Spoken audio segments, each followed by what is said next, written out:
Good evening, everybody. This is the Board of Education meeting for which adequate notice under the Open Public Meetings Act was provided by written notice on January 8th, 2018 to the Courier News, the Echo Sentinel, the Star Ledger, Tappan to Warren, and the clerks of the boroughs of Watchung and the townships of Greenbrook, Long Hill, and Warren. Roll call, please, Mr. Stiles. Ms. Barone? Here. Mr. Collins? Here. Mr. Mizio? Here. Mr. Fahey? Mr. Hayek? Here. Mr. Hunsinger? Mr. Martins? Mr. Morrison? Dr. Shabilsky? Here. And Mr. Fallon. Yes. Please stand for the Pledge of Allegiance. I pledge allegiance to the flag of the United States of America and to the republic for which it stands, one nation, under God, indivisible, with liberty and justice for all. I will now entertain a motion in accordance with the provision of the New Jersey Open Public Meetings Act, be it hereby resolved that the board move into executive session to discuss confidential personnel, student and legal matters governed by attorney-client privilege, after which action will be taken.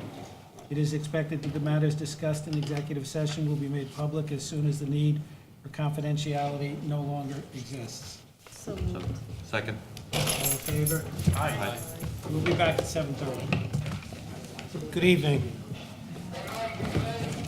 First, I just want to publicly thank both Bob Morrison and our staff members, Paul McCullen and Chris Valenti, and also salute our superintendent and the rest of our administration. We had a concert here last night, which was a dress rehearsal for a concert that's going on at Carnegie Hall in New York City tonight.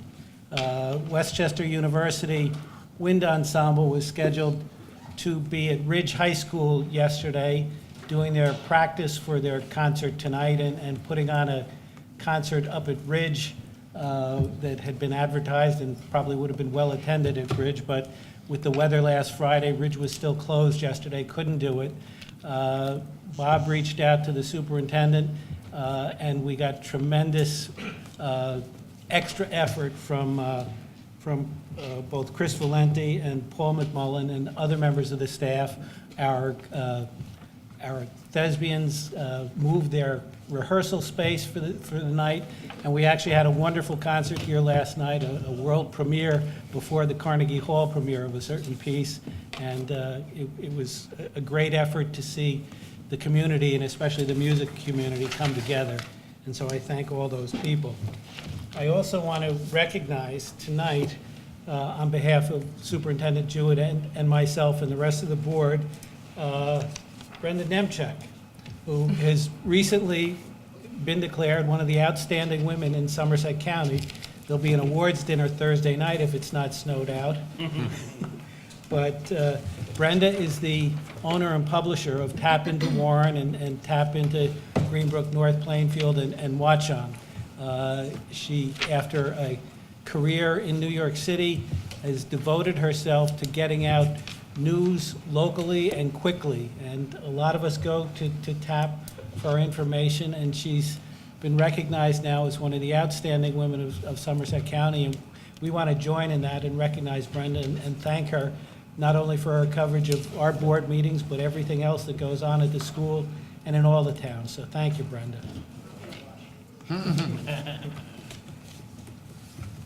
Ms. Jewett.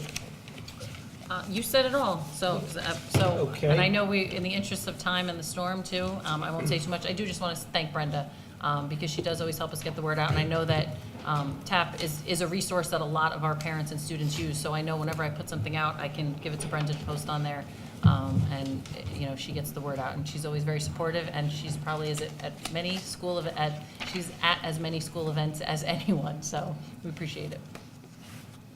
Okay. Board correspondence, we received a letter on behalf of a company that's got an application for development of some property across the street before the town, on which they're seeking a letter of interpretation. That's, I think, in your packets if you want to see it. We'll move now to committee reports. Lisa, I believe you have the education report tonight. Do you want us, Mike is here to do the Chromebook. How do you want to do that? He's good, that's gonna be part of the budget conversation. All right. So if you want to, you don't have to go into as much detail on that because All right. we're gonna talk about it during the budget presentation. All right. Let me start with you. So the Education Committee met on February 27th. Principal discussed the Integrity Committee, which was formed by our staff to address how to go forward to strengthen the culture of integrity at the school. Each department has sent one person, one representative to the committee, and there are 2 co-chairs. The committee meets about once a week, and in May, they will present the administration with recommendations. And those recommendations will be reviewed over the summer and implemented in September. And some of the changes that, and also they will discuss the culture, the practices in our classrooms, and they've already seen that changes have been taking place in the classroom. Teachers are not giving the same tests. They're changing the order of questions from period to period throughout the day as they give the exams, and the essay questions have been changed. And also, the wellness aspect has been considered with students, addressing the stress levels, which may lead to bad decisions by our students. And our tech people discussed our Chromebook program, and our Director of Technology will be discussing this in more detail in a little while. But a survey was given to the teachers, and there was a big response, and I guess Mike will discuss that, and a survey will be going out to the students soon also. And another thing will be discussed is the savings, but there is a cost to this program, but there are also savings in certain ways also, so that will be discussed. The committee discussed 2 new clubs which will be up for approval by this board, I believe, at our next meeting. One is the Girls Leadership Outreach and Worth Club, and the other is the Photographers of Watchung Hills Regional High School. The committee agreed to approve these programs, and so sending it to you guys for full approval. And I just raised the issue concerning the photographers. One aspect of what they hope to do is to work with other clubs in the school and take pictures of events, school events, club events, and post that. So I just inquired as to whether that club would have access to our facilities, to our computers, so if they have to make, perhaps they want to create posters or post things elsewhere, would they have access, or graphics, that type of thing, would they have access to our computers? And that's something that still needs to be determined. And the committee discussed course levels. Specifically, we discussed the orchestra program. Currently, there are approximately 32 students in our orchestra, which is solely a string orchestra. So that these students are at different levels of ability. And it was discussed that at this point, it's not possible to make 2 sections to differentiate the abilities of these students, say with honors and non-honors, because it's just so few students. But the administration did state that with new resources, specifically a new instructor, there may be changes going forward. So I'm going to ask the superintendent to discuss what may happen in the future, what considerations there are for change in this program in the future. So, as everyone is aware, we have talked about the music program quite a lot over the past year and a half. We have made substantial enhancements to the program for the coming year, and there's a lot of budgetary money that is devoted to the program, that has been devoted and is going to be devoted to the program for next year. Right now, we have 2 teachers in that department, and they have a lot of responsibility. We are adding a 3rd teacher to that department, along with a number of new courses, a music technology course, a keyboarding course, a guitar course, and we also did look at where we could offer some differentiation of levels, and that is occurring for choir and for band. So that is a lot of change and a lot for the teachers to take on for next year. And we also looked across all of our departments, and within all of our departments, we offer a variety of elective offerings from CP to honors. So we really try to keep a balance in every department. So we, are not looking at changing the leveling of orchestra for next year. It may be something that we look to do in the future, but we are already doing a lot in the music department next year for the teachers to take on, and we want to make sure we do it well and that we research it well. So that's where we are right now. And just like last year, we did a lot of research with adding an additional teacher, and that's what we are doing, for next year. We'll continue to take a look at the orchestra program and see if there's ways that we can increase opportunities for students in that particular course, and that we can differentiate the levels. But it's not something that we're ready to do for next year.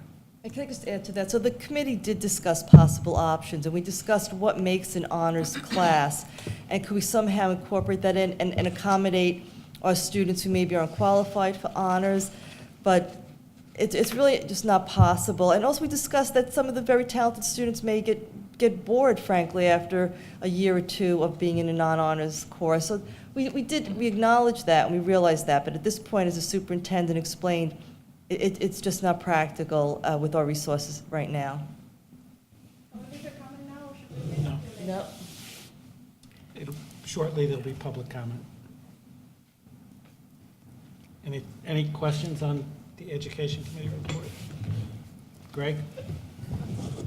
So since you finished with the honors orchestra issue, I guess a more global question is the concept of weighted GPA versus non-weighted GPA, because the impression that I got from the letter that was shared with me was not so much a concern, gosh, I'd like to have an honors course, it's what is the consequence of a GPA of not having an honors course. And at least my experience with several kids going through the school is that colleges are ignoring a weighted GPA and they're just looking at the non-weighted GPA. So I would suggest that there is some discussion at the Education Committee level of, do we really need to be doing this weighted GPA issue? And then give us some recommendations and feedback. We actually did do that last year as part of the strategic plan. We reviewed it, and the feedback from the colleges, basically what they said is, do whatever you want because we don't look at the weighted GPA. And so in looking at it, because changing that, now if that is something that the board decided to take a stand on, that we don't want to do it, it's a big deal. And so the feedback we got wasn't, I thought we were going to actually get much stronger feedback to change our calculation of it. And the feedback we got from the colleges, and we did a survey with the county so that there was a lot of schools asking a lot of colleges. We had, I think, what did we have, 100 colleges that we talked to in person, and we had several hundred that responded to the survey. And it was for the most part, do what you want at the high school level because we just look at the unweighted and the transcript and and look at it ourselves. So there's two things with regard to that. One, we need to make sure that we have worked that into our parent presentations to make sure that we're reinforcing that with parents, that it's not all about the leveling of the courses, that the purpose of that is for your child to challenge themselves, but not for that transcript piece. So that's something that we need to continue to work on messaging. But the other piece is, if that is something we decide to take on, the issue where it becomes very tricky is it would be something we'd have to phase in, because to change that on students midstream, it affects their overall GPA and what their transcript looks like, which is why we made the ultimate decision that, okay, the feedback was basically it doesn't matter, so we left it status quo, but that doesn't mean that we can't revisit that. I have a couple more. Go ahead. Thanks. And thanks for the formation of the Integrity Committee and those discussions. As part of what may have been the genesis of that, there were concerns, at least that I had raised, about our policy in addressing certain behaviors that I don't think our policy had the forethought of predicting that could occur. Has there been any discussion about what our future policies should look like, whether it's this committee or something else? They are reviewing our policy. I should Okay. have stated that. So And what's in the handbook. And what's in the handbook, and we'll be receiving recommendations mid-May. And they're also in connection with that, looking at things done at other schools like Montgomery and Princeton that have differing policies than ours. Great. And then third was, thank you for the discussion about the Chromebook. Are we going to get a presentation at the March 20th meeting or subsequent to that, or this Tonight. meeting Tonight. tonight? Okay, thanks. Yeah, Mike is here. And there was, I believe, in the board packet attached to the Blue Notes, the handouts that were shared with Ed Committee. We obviously have a condensed version of that as part of the presentation, but there we summarized some of the survey results and some of the considerations, so that's in here as well. It's attached to the Blues. question. When Go we were ahead. talking about changing the weighted GPA, I know that's in future discussions, but I'm actually really supportive of that idea. I really like it. But I think it may be wise to perhaps put a survey out to students and parents to see if they're receptive to that idea. Because a lot of people, even though maybe colleges aren't looking at it, to them that is important. And they may feel like they're being That's- deprived of that. Because a lot of students, they're challenging themselves taking AP honors courses throughout freshman year, throughout high school, and have that taken away without any say, would, I think, upset a lot of people. Well, and that's ultimately why we made the decision to stay status quo, because doing that is a big deal, regardless of, right, wrong, or indifferent, there's going to be a perception, and some people are gonna be for it, and others won't, so. I don't disagree with wanting their feedback, but part of what we're also striving for is student health and mental health. And we know that our students are under substantial stress. And if they're really not appreciating, or parents and students are not appreciating the fact that the colleges are ignoring that information, is it reasonable or rational for students to put that pressure on themselves without a complete understanding of the fact that it may not have the value that they perceive that it has? I'm not opposed to getting rid of the unweighted GPA. I think that sticking with getting rid of the weighted GPA, I support that as a student. You can really feel the pressure to take these high-level courses, and when you have to take these basic level courses to get credits, and they're unweighted, it affects your GPA in the end. So I'm not opposed to it. I just think it'd be better to communicate that further to people. Anything else for Lisa? John, is there anything personnel for public session? For public session, I don't think so. Okay. Actually, Oh, the bring up policy. Bring up the Oh, policy yes. now that we're approving. I would just like to know why these revisions are being brought up now. I'm sorry, I'm just trying to access it here. It's The policy. policy's professional responsibility, and I'm just wondering why now? Why is it being, what are the revisions and why now? Because I think it's from 2005, this policy. Should I go over that, or do you want to explain? I can do it. Okay. Yeah.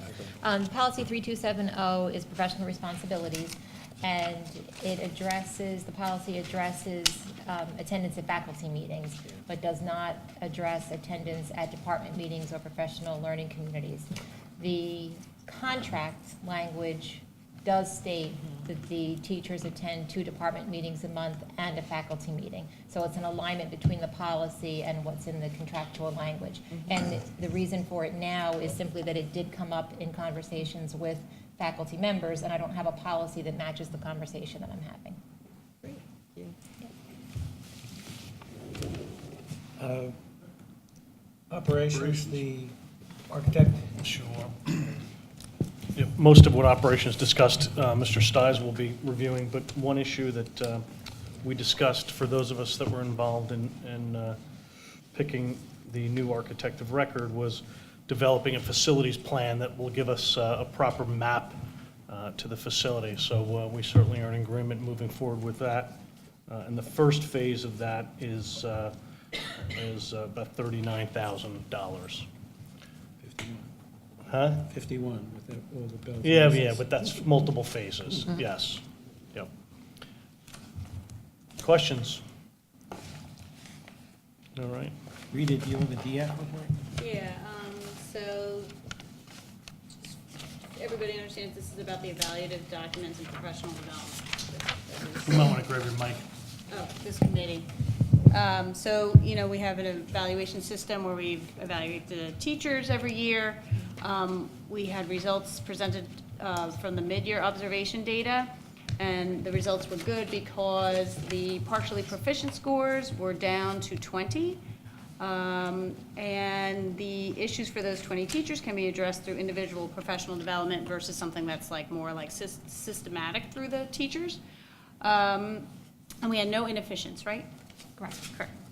All right, and so, and in terms of it being this partially proficient, there was a question, I think, as to whether or not those were new teachers, old teachers. It runs the gamut. So it's not like it's people who are coming in or just older.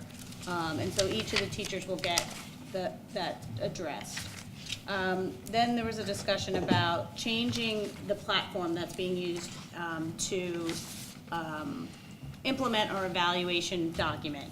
We have Genesis for most of the other school-related data, and whether or not we will move to evaluations also be part of the Genesis system, and I guess that's being reviewed right now. And then the last thing we talked about was professional development. Professional development in our wellness area, which goes back to our strategic plan, and we can use a Title IV grant to help fund the speaker for that.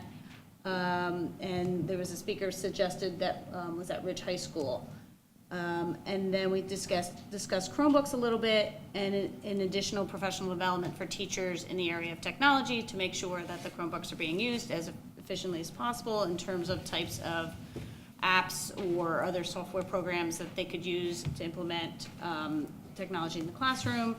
And then there was a discussion about bringing in a specific vendor, Brian Freelander, to do a presentation about using technology for those who use technology for special education needs. Any questions? Questions? I'm just going to call you Question Man. Second cup of coffee. So, your comment about the distribution of partially proficient, I thought that asking the question was important, but when I look at the statistics, it leaves me with a lack of complete understanding. So, in actuality, 85% of the teachers that were found partially proficient were 6 years or longer. And that may or may not mean anything. If 85% of our teachers are in practice 6 years or longer, then it is evenly distributed. And if that's not the case, then it may not be. So I don't know if that was asked, and do you have a sense of that? No, that question came up. It's actually partially proficient in the specific area of questioning and discussion, so not across the board partially proficient, but the teacher representatives on the DIAC were looking to see if it was newer teachers and was the professional development, was there a need to target new teachers? And so that's what the purpose of the statistics were. And the conclusion is that it's not really targeting. It's not targeted to the new teachers. New teachers. Thank you.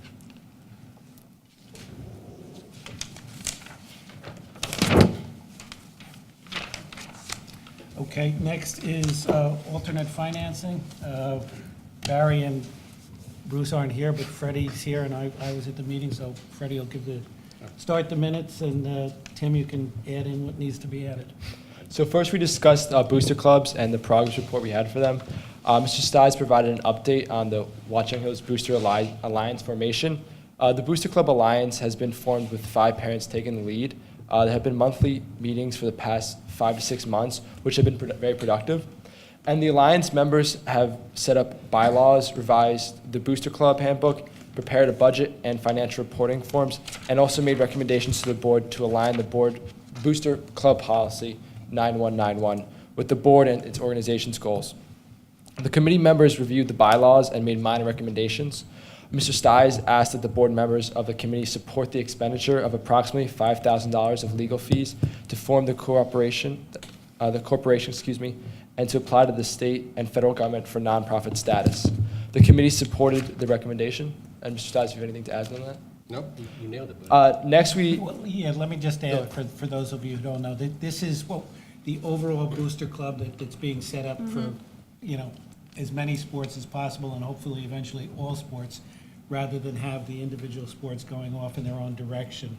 And that's why Mr. Stiles and the committee members thought it would be appropriate to have the board help with the organization and legal expenses for getting the nonprofit status, so that we could help combine all of those under one umbrella and have better control. Next, we talked about advertising revenue. The committee discussed the idea of increasing efforts to use the field, and in particular the fence areas, to increase the advertising revenue. Mr. Stiles recommended that once the Booster Club Alliance is formed, that they initiate the advertising, as they are not subject to the bid laws, which could hurt the district's ability to obtain advertisers. The committee discussed different options and how the revenue would be used by the booster clubs. Mr. Fallon, if you want to add anything to that? No, that's Good. Also, we discussed other forms of fundraising. In this, the committee reviewed other sources of fundraising that are now prohibited, specifically SnapRaise and GoFundMe, which are electronic solicitations of funds. After discussion, the committee felt that GoFundMe should only be accessible to the Watchung Hills Regional High School Booster Alliance Club and not the sub-booster clubs. Snap raise, however, could be available to the sub-booster clubs, but only on a limited basis biannually or a predetermined period in order to prevent an overflow of fundraising. And finally, we discussed Booster Club Policy 9191.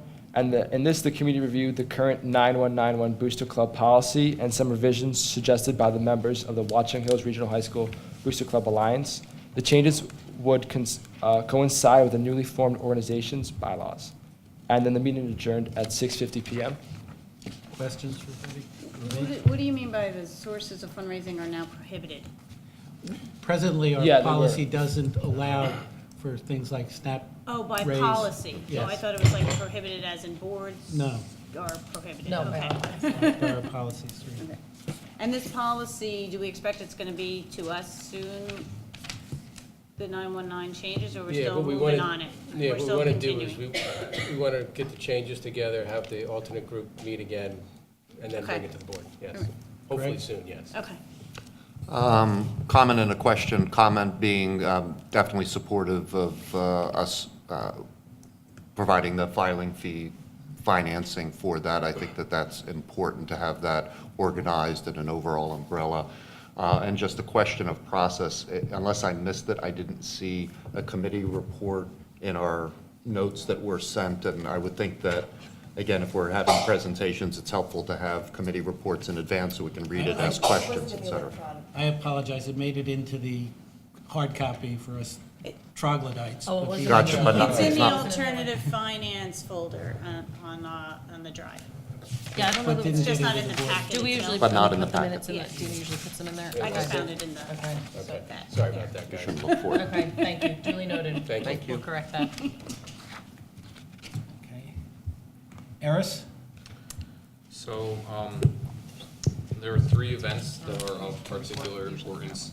The first one is the Believe Club is holding a March Madness basketball fundraiser, and all these proceeds will go to benefit specialized children's hospitals. The second one is that the All School Council held an event where Watchung Hill students wrote letters to the Parkland school students. These letters were used to pay those students tribute while also creating an inspiring and peaceful environment on the day that the Parkland school reopened. And lastly, in response to the Florida school shooting, 5 students, Sahil Patel, Caitlin Park, Catherine Morris, Selene Lessigerten, and Renzo Mayhall, have organized a nonpartisan school-wide walkout. And on March 14th, students will walk out of their Period 1 class for 17 minutes, where they will honor and stand in solidarity with the 17 students that have fallen. 500 students have officially signed up, and over 1,000 are expected to participate in this event.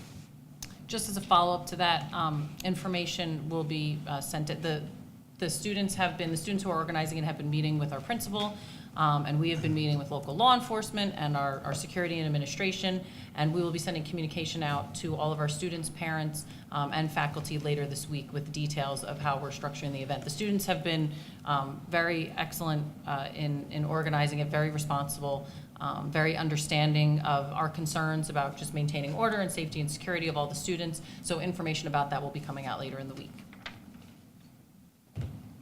And we can add to that report that girls' basketball made it to the sectional finals, but unfortunately fell to Franklin at the end. They put up a tremendous fight. It was a great game, great season. Okay, we're now at the first opportunity for public comment. Public comment period will be limited to agenda items for this meeting only. Second public comment period later in the meeting will be open to any topic. If you wish to address the board, you're limited to 5 minutes. We ask you to come to the microphone, state your name and the town you're from, and address the board. Thank you. Okay, good evening. My name's Jing Li. I'm from Greenbrook. I have 2 sons at Watchung Hills, one senior and one freshman, and a freshman. I am the author of that petition because I feel very strongly about the orchestra course leveling issue. The heart of this petition, and I hear a lot of things that was said earlier, but unfortunately I did not hear a really good answer that addressed our concern. The heart of this petition is really a desperate cry for fairness and equality, and that is really lacking for our orchestra students. And there will be for next school year, based on the program of studies, there will be three levels of band, from CP to A level to honor level. And there will be 2 levels for the chorus, but there will be only 1 for orchestra. That is a CP level.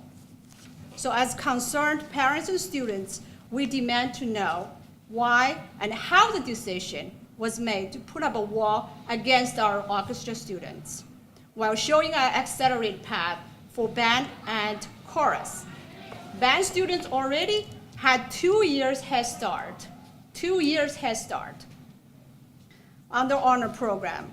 And also chorus had 1 year as well.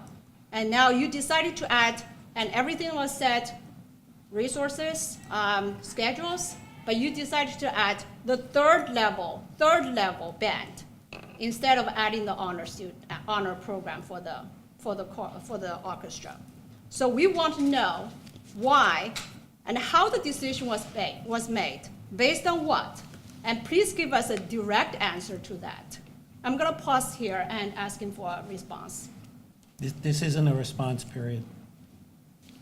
All right, then let me continue then. So we all know that course level does have a significant impact on GPA, despite of what has been said here. Any students who are qualified to take a higher course level will bear a penalty on their GPA if they choose to take a lower level course, which is the only choice for our orchestra students. And I also heard that the GPAs may not be important, the course levels are not important, and some of the colleges have responded that they only look at unweighted GPA. I don't know which colleges responded to that, but from all we heard, as I said, I have a senior at home, and I attended every single meeting that guidance counselor held last year in preparation for this college application. At every single meeting, every guidance counselor told the students, this college, look at the course level you're taking, how difficult the course you're taking. So GPA is important, the course level is important, until the guidance counselor started to tell the parents and students something different. And there will be also our neighboring school as well. The lack of course leveling in orchestra program creates a significant arbitrary barrier for orchestra students and force them to choose between their instrument and their GPA. And I know for a fact that some excellent string players drop out of the orchestra program for this very reason. In fact, we're considering the same thing. It's not a new discovery that the different course weight for similar course create arbitrary disadvantage for some students. This fact is so well recognized that it has been acknowledged in a form of legislation. So many of you may not know, in January 2016, the New Jersey legislation passed Art Education Grade Weighing Bill A311, which requires a school district to weight course in visual and performing art equally with other courses with same level of academic rigor, providing the same number of credits in calculating pupils' GPA. The passage of this law is a recognition of the fact that school districts' arbitrary and unequal grade weighing between similar courses create an artificial barrier to students who have desire to participate in the arts. Students are forced to choose between their passion and their GPA and class ranking. Well, some of you may not know, unfortunately, Mr. Morrison is here, but I'm proud to say that our own board member, Mr. Morrison, is the author of that bill, and he helped push passing that bill into law. Unfortunately, he's not here. I would thank him for in his face. Since the passage of the bill, high schools across the state have started implementing changes to bring their curriculum in compliance with state law. Some of our neighboring schools are ahead of us, Bridgewater, Somerville, J.P. Stevens of Edison, Montgomery, just to name a few. They all have honor orchestra program. Now, we heard and we acknowledge and applaud the progress that Watchung Hill has made in curriculum. A wind ensemble was added as an honor 2 years ago. Chorus was added this year, a new level. Now, we believe it's a time to give orchestra students the equal opportunity to excel in their field of study. Now, we heard that our district is somewhat different. We have, Ms. Lee, I've got to ask you to wrap it up in the next minute. You're already over 5 minutes. well, can I use some other people's 5 minutes? Would someone else give me 5 minutes? Yeah. Thank you. 5 minutes too. Thank you. No, I'm sorry. That doesn't work. Go, We could wait. we, We could wait. I move to waive the 5-minute restriction, or to add another 5, give another 5 minutes. I move to give you an additional 5 minutes. all in Is anyone favor? going to second that? Second. All in It's really your discretion. Yep. Go ahead, do another 5 minutes, but then we're going to have to finish your comments. Okay, all right, I will, let me see if anything I can cut. I just feel so strongly about this issue. And I want to be thorough because I have not been feel like I've been given, my voice has not been heard. So aside from the GPAs that orchestra students have to sacrifice due to lack of course leveling, the current single level course for students denying the progress students make in their field of study fails to motivate students to pursue their passion and significantly hinders their students' growth in an area where they may find passion and talent. Well, I think I heard someone said, students getting bored. That is exactly the case. Just imagine how students feels if they cannot get on the level 2 of a video game. That is exactly how students feels. They are going to get bored. Furthermore, the current single level course also failed to recognize the extra effort students put into their work.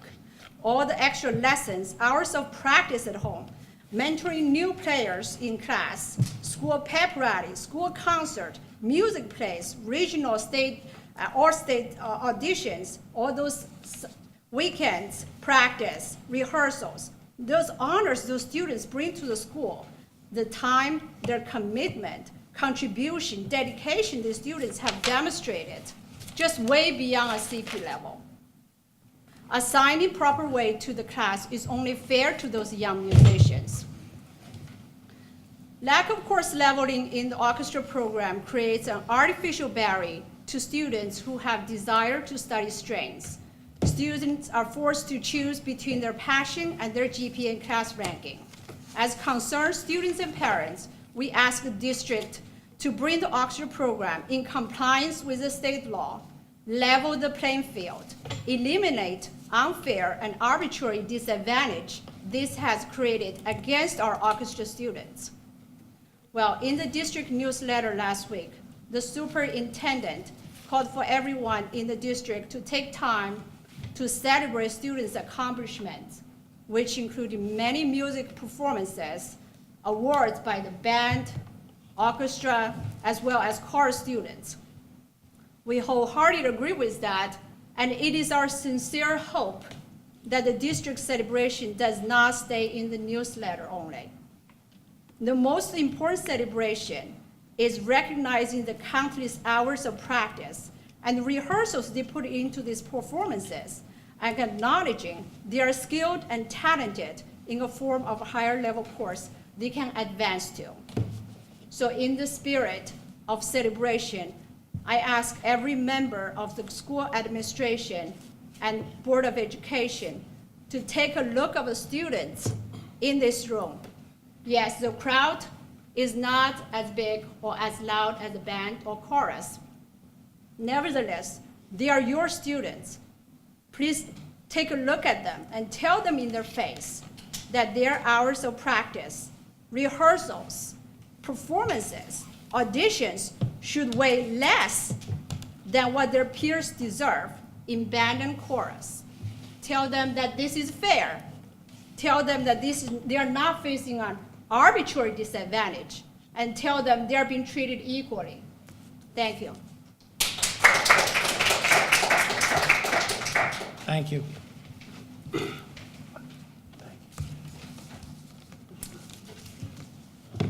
Hi, my name is Carter Rosen from Long Hill, and I'm the principal violinist of the Watchung Hills Orchestra. As a senior, I have no reason to be up here, but as a musician, I have every reason to be up here. I've seen lots of great musicians leave the orchestra because the class stuck out from their AP classes, not because they actually wanted to leave.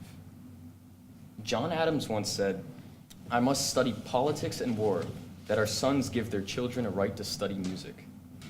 Discouraging students from pursuing passions by lowering their GPA is going against their basic right to study music. I propose that we keep one orchestra, not only because we wouldn't be given enough time at concerts, but because as a musician, you learn from everyone around you. For second or third year orchestra students, the course level should be risen from the current CP level. I've taught, led, written, soloed, conducted, even played at Carnegie Hall before. But the class level is still the same for me, a 10-year violinist, as it is for a violinist that just started last year. I'm not looking just to change the GPAs of students. I'm looking to change our future generations. Thank you. Thank you, Carter.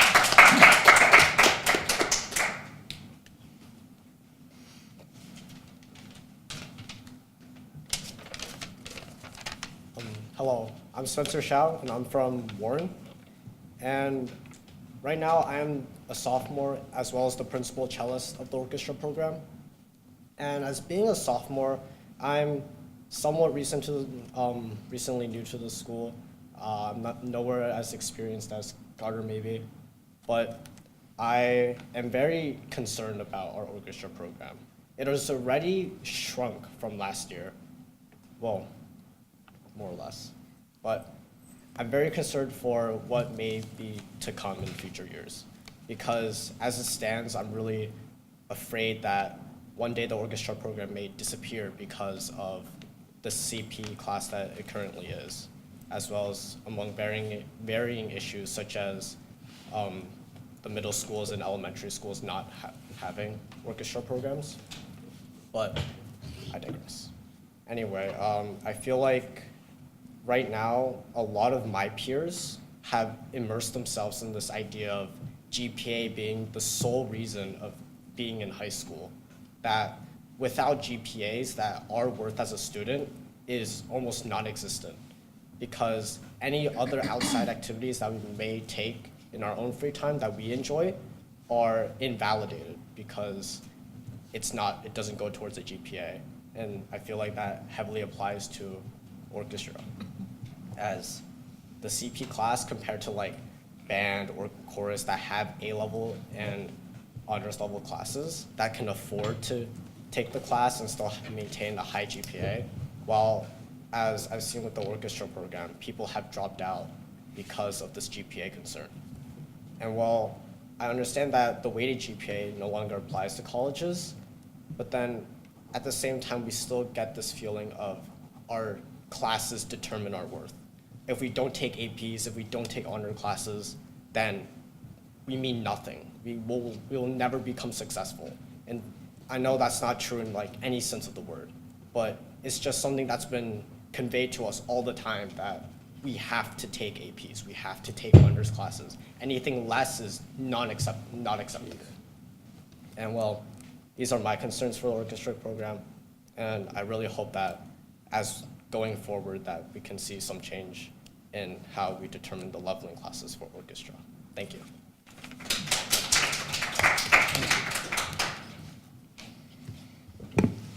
Hi, my name is Will Johnson. I'm a senior. I'm from Long Hill. I am not in orchestra. I am co-president of the Music Honor Society on the choral side of things. There's an instrumental and the choral side. I'm co-president of the Society for the Choral. A few months ago, we started doing our induction and audition process into the Music Honor Society, where it takes the top musicians of the school, the top people that play music in the school, and it puts them together to create community service, outreach, help, just performances, make a difference through music, and show people what we're made of, as well as represent the school. When we were going through this process and we were interviewing people, we obviously had a large number of orchestra kids that were auditioning and interviewing. In our process, we had an interview, an audition, and an essay. In every single essay and every single interview from an orchestra child, they mentioned the inequality of orchestra compared to the other sides, compared to the other branches of choral and band. And I know I'm beyond grateful for the amount of support that the board has given to the music program with the addition of a new teacher and the funds and everything, just the continued support. I really do appreciate it. As well as I do recognize that there is an imbalance. There is an imbalance in the orchestra program compared to the others. As a chorus kid, I kind of went through my first 2 years just only thinking about chorus. And then through Triumph, I just kind of, I saw the other spheres and how separate they were. And that boundary exists very realistically in the difference of course level. Because I'm very thankful that chorus is being made an honors level course next year, even though I may not be here. I'm so glad that my underclassmen friends get to do that. I look at the amount of work that the orchestra kids put in. Like my best friend Carter, I know how much he does for the orchestra, for the chorus as an orchestra kid. I know how much he puts in, and I know Spencer and everyone, I know how much they put in, and I know that what they do warrants honors level coursework. It's not just the GPA, it's the feeling that they want to be included. They want to feel like they matter in the school's music society. And I think that as logistically difficult as it is, and there are some very, very important concerns brought up with the idea of changing this honors coursework, I think it's important to make this difference, to make the people feel like what they're doing matters, that it's not just the hours they put in for no reason. I'm so thankful for my 4 years here in being in the music program where I feel like I matter. And the idea that there are kids in this school that feel like they don't matter because of a number or because of a course that they don't get to take, it really breaks my heart in every sense of the word. And so I really do ask that consideration is taken to take definite steps to create honors course level for these students. Carter brought up an excellent idea of rising course levels depending on years in the orchestra. I don't want to have to read another essay where it says I don't feel like a part of the music program here. That was something that was brought up in every single interview and every essay by orchestra kids. I think it's the duty of the Music Honor Society, the school, and the board to put a stop to that. Thank you. Thank you.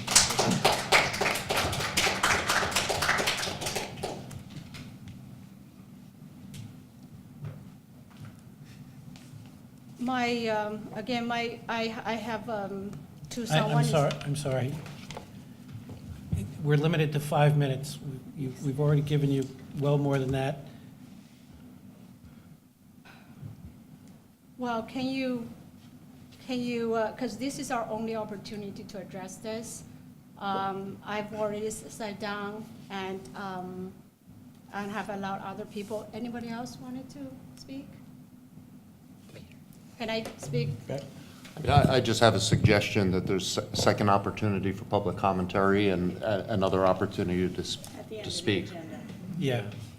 Well, that's a momentum issue. That's after a long agenda. I just take two minutes because this, I need a really clear answer from the board and from the superintendent. You misunderstand what we're here for, Ms. Lee. We're here for you to make public comment.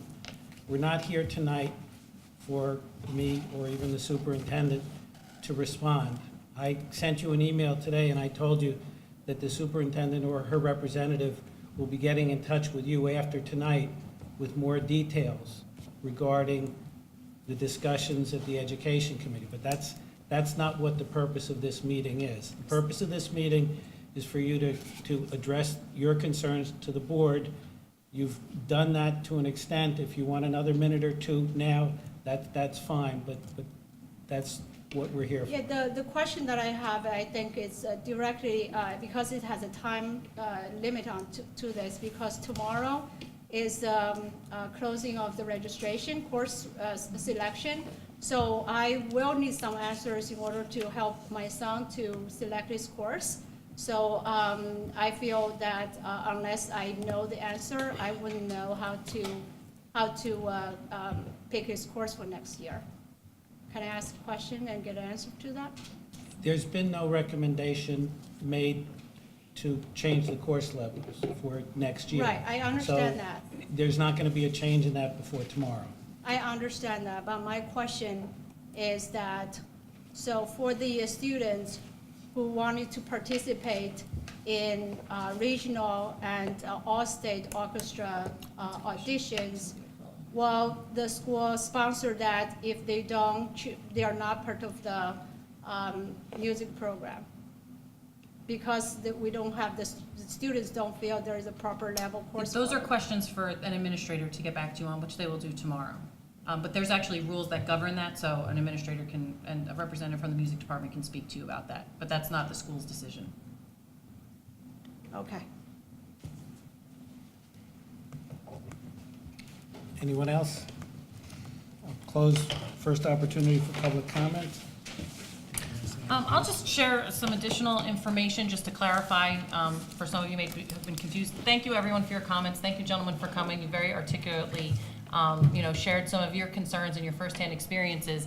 And, as Dr. Shabilsky alluded to before, I am certainly troubled if students are feeling devalued because of GPA and weighting. So that is, there's two things that I feel I need to follow up on addressing here. One of them being the wellness discussion that we've had, because we certainly need to make sure that we are educating our students, to follow their passion, and that, yes, doing well in school is very important. We have the academic side, but there's also, certainly something to be said and a high level of importance on following the things that you really like, and that really drive you, and that finding your passion, which I believe, was it you, Dr. Shabilsky, that put that in your graduation speech a couple years ago? It may have been. It was. Okay, so, that is, and I think that you are, our music program is certainly the epitome of that. I am never at a shortage for things to highlight in my newsletter, thanks to our performing arts. So that is certainly something that we will continue to work on and continue to communicate to the students and the parents with regard to that. The other piece is looking at opportunities in the future for how we can differentiate the orchestra class. Obviously, growing that particular program is certainly a goal, and it would be wonderful if, obviously our K-8 districts have limited resources as well, and so it's not necessarily an easy program to start, but it would be nice to see if we can grow that program in the future. And I think you provided some nice suggestions too on how we can look at creatively providing different avenues for students in there. So that is certainly something that we're looking at. Like I said earlier, we're just not in the position to do that right now with everything we're rolling out for next year, but those are certainly considerations that the administration is aware of and is looking at. The other piece, just to give you some feedback from what the colleges had said last year when we reached out to them, when the committee from the strategic plan had reached out to them, we actually had received responses from 176 college admissions directors from all the colleges that run the gamut of levels of competitiveness. And we actually conducted interviews with over 100 college representatives as well. And what they had said, as we had alluded to before, is that they recalculate the GPA. They take all the weighting out of it. And when they do that, they focus on the core courses. When they look at leveling, they look at the core courses, meaning your required courses. Colleges do not, they have been very clear to us that they do not look at the leveling of electives. That is not, they look at your electives because they, and I know that this has been talked about at our 9th and 10th grade parent nights when you're making your decisions what to pursue in high school, that they are very clear that they want to see students taking an interest in something and certainly challenging themselves. But when it comes to electives, because they are very aware that those differ across high schools, as well as the leveling of them, differs across high schools, so they do not look at the leveling for electives because there's not a standard that all high schools follow, whereas for other courses, you know, the majority of high schools have AP programs and have some form of academic leveling for those courses, so those are much more standardized. So the most important component, you know, that they did respond is that they do look at academic rigor, but that's looking at your overall transcript. When they look at levels, it's only for the core courses.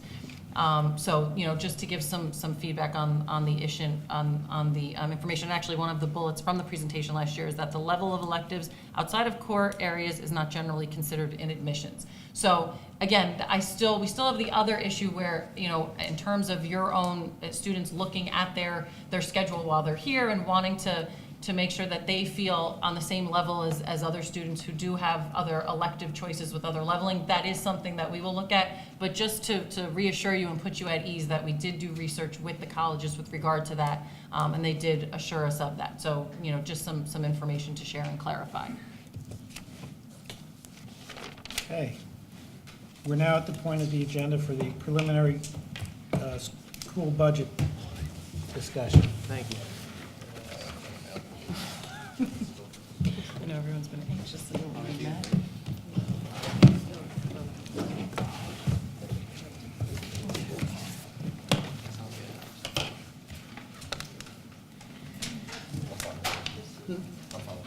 You're following me?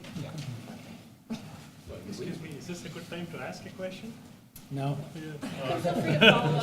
Mr. Bertelli is our supervisor, and you can reach out to him tomorrow if you have additional questions. Sure. Okay? I just wondered if you could share the copy of the survey that you got, and we could all... The results are on our website. If you look at the board meeting from last year, and I believe on our new website, all the presentations from last year are on there. All the colleges that were surveyed? We have some of them in there, but you can get more, if you wanted to reach out to Mr. Bertelli, he could get you some of that information. Mhm. Oh, okay. Okay, so the moment you've all been waiting for, preliminary budget presentation. I'm going to start off just by giving some of the highlights of the bigger picture items we look at with regard to developing the budget. I do always want to take a moment to thank our Board of Education.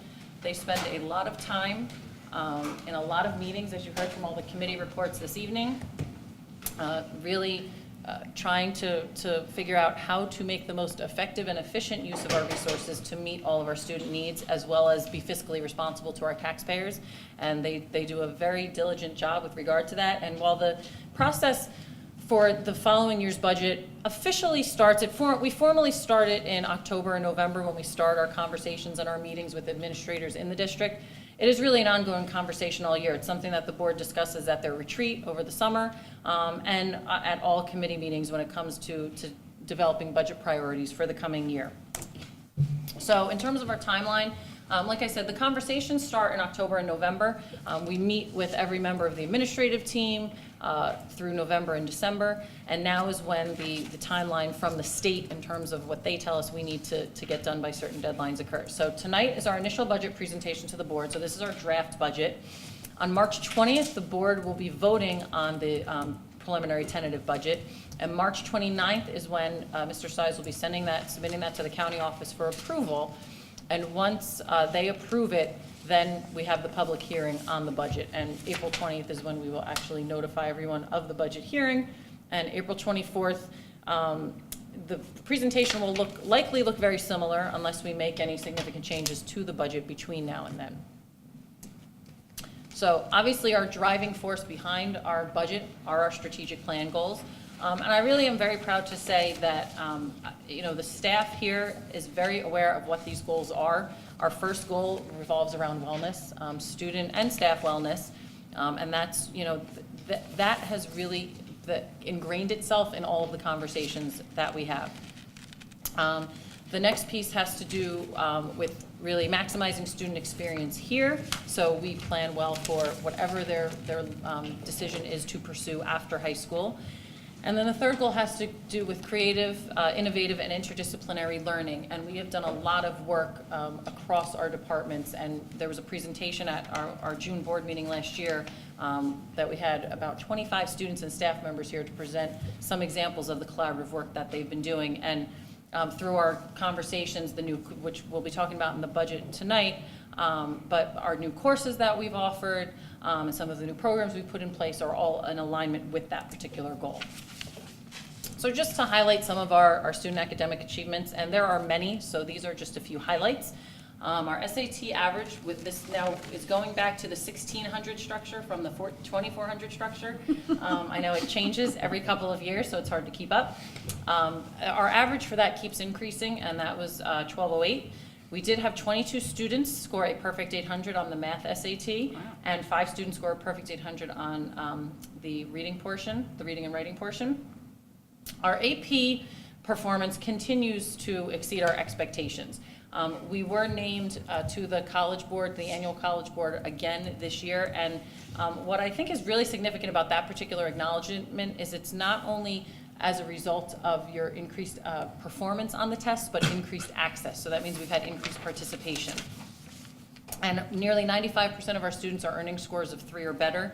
And we had 255 students earn recognition for AP performance, including 31 national AP scholars. So that's very impressive. Some of our additional accomplishments, I mentioned that we were named to the AP Honor Roll. We also have 15 national merit finalists in the class of 2018. We had 15 semifinalists. We had a total of 68 recognized students.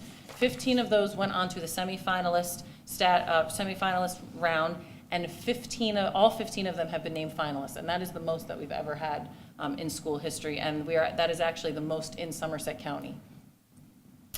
Regarding athletics, we are having some very successful seasons this year, specifically with the winter. Girls soccer, girls basketball, girls tennis, and wrestling were all Skyline. They had a mix of either being conference champions, county champions, and state sectional champions. And over 130 of our individual student athletes have earned recognition at the conference, county, and state levels. And then with regard to some of our financial recognition that we've received, we did earn the bronze certification from Sustainable Jersey for Schools last year, and that certification applies for 3 years. And we also have really made an effort to participate in shared service arrangements for everything from transportation to our health insurance to staff development, to our joint insurance and use of fields. So now I'm going to turn it over to Mr. Stiles. Thank you, Ms. Jewett, and thank you to the board and members of the public. Just a couple of housekeeping items. We are getting some information from the state. We got the edit checks today. That's something that helps us check the accuracy of the data that we're putting in. Usually we get that a little earlier. Change in governor, you're always going to get things a little late. So I would expect some of the numbers to change. I don't think it's going to be a large change, but just be aware that there are going to be some changes.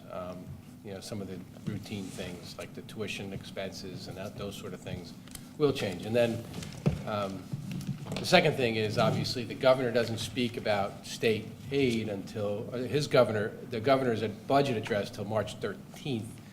So we will get state aid on March 15th. So the budget we have now doesn't have the actual official state aid numbers in them. They're just estimates at this point. So that could change, just to keep you abreast of things. Anyway, we met before with the operations committee. We discussed the budget. We discussed what's in it, things that we could cut if we had to cut, and where we are. We talk about things that drive the budget. The two things that aren't on this slide that are obviously big drivers are salaries and health benefits. Salaries are locked in right now. The teacher's contract is at 2.6%. The administrator's contract has 2.3%. So we know what they are. They drive the budget, but we have certainty on them. And health benefits, we did benefit from the move to the SHIF, which is the School Health Insurance Fund. We moved in January of this year, and that has been a big help. The budget this year has a 0% increase in health benefits. That's a big number. That allows us flexibility to add things, and you'll see them in the slides to come. Strategic plan goals are very important. When we set out and put the budget out, that's the number one thing on the list to the administrators, and they'll tell you that. they have to justify things that they're putting in this budget in accordance with the strategic plan, which is a map for us. It's a terrific thing for me. I like it, and I love working with our administrators to enforce that. Enrollment projections are big, and you'll see in a slide or two later, they are dropping. And obviously, the resources, which I've already talked about, tax levy, what you can get on a tax levy, a 2% increase, the state aid, which we are guessing at this point, and a large number for us is the send-receive tuition that we get from Greenbrook Board of Ed. Capital maintenance needs always important. Technology, which we will talk about, that's the one-to-one initiative mainly, and security, which has been a big topic lately. And on the strategic plan side, some of the things that are in this budget is the new academic programs that we are adding. We talked about, and you heard the superintendent talk about, the music tech program. We have to find a space for that. We have to make that space compatible with the needs of the program. We may have to add electricity. We may have to add acoustical type sound, depending on what the architect suggests.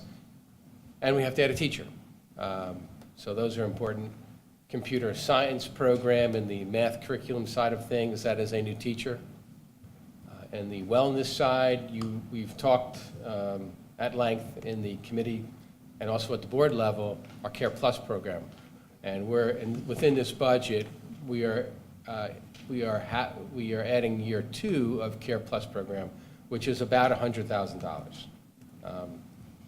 Everything we've heard, it's been quite successful, and it's been used quite a bit. So it's been something that's within the strategic plan, and we would like to continue that.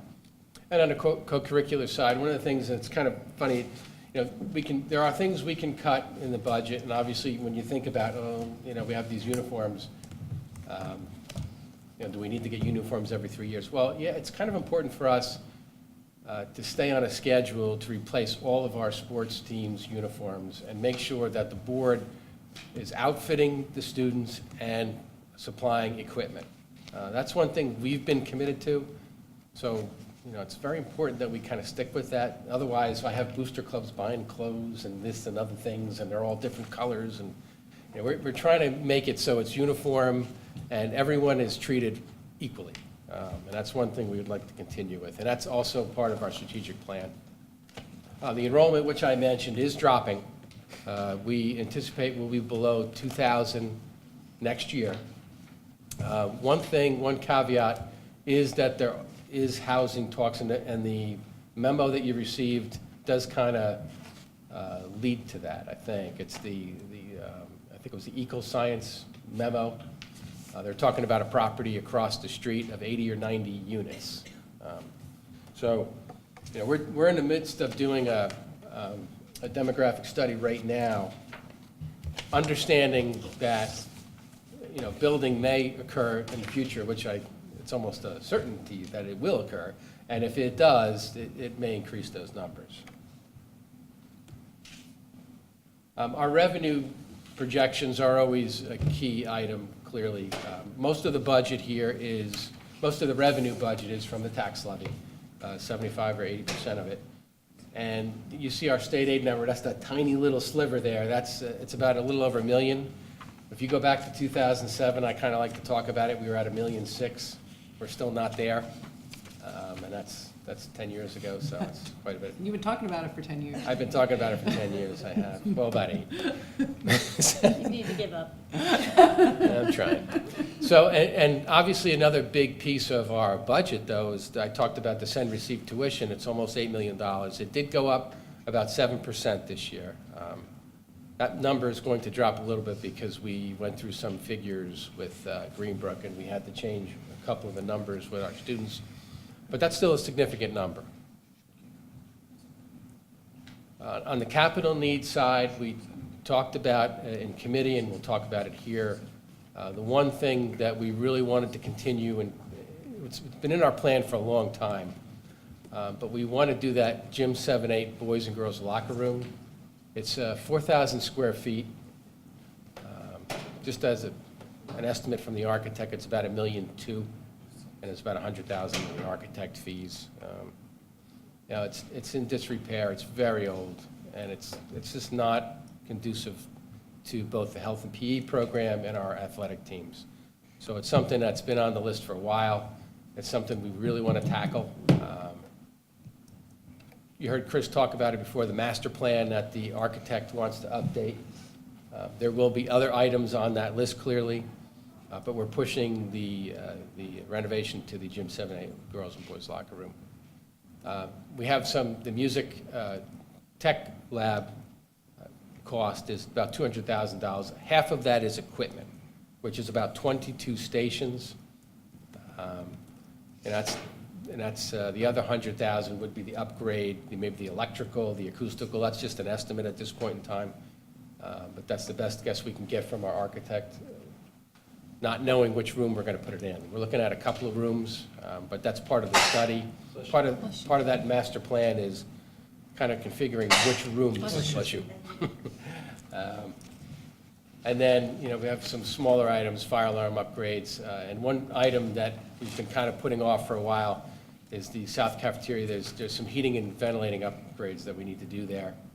It does get a little warm. I think some of our kids will tell you if it's a warm day, it's going to get a little warm in that south caf. So we need to help those folks out. On the technology side, it is year 2 of the one-to-one Chromebook initiative. Last year, we added, for the 9th grade students, Chromebooks, the one-to-ones. And those Chromebooks will go to the sophomores, and we're looking to add another 520 Chromebooks for the freshman class. We did do a survey of all the staff. 85 replied to that survey.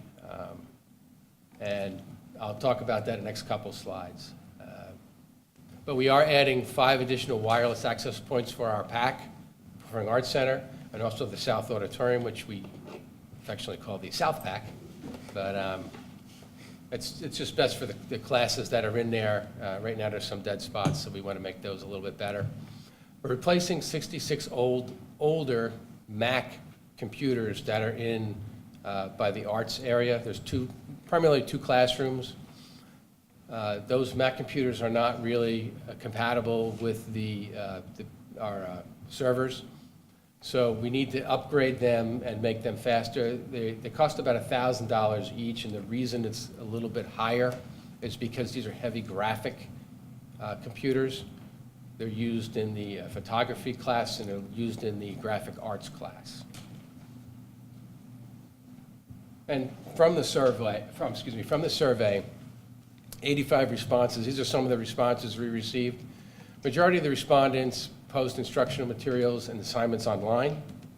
About 50% of the respondents used the Chromebook a minimum of 1 out of the 4 classes. And 11% of the respondents used Chromebooks nearly all the periods. And you could probably you'll see it in a couple other slides. You'll see one of the themes is right now it's only 9th grade students. So that does kind of hurt those numbers a little bit if you had more of the classes, because you do have mixed classes in a high school. 80% of the respondents indicate students submit assignments online, which is great. I like to think of that as a way down the road to reduce paper. I really want to reduce paper. You guys all know that. I've been on that one for years. They talk about it at the graduations every year. I try to reduce all the paper. But anyway, that's something that I would really love to see. So I like to see that number. That was a great response. Only 14% of the respondents indicate that students are required to bring textbooks to class. Textbooks are going away. Yay. Okay, some more items from the survey.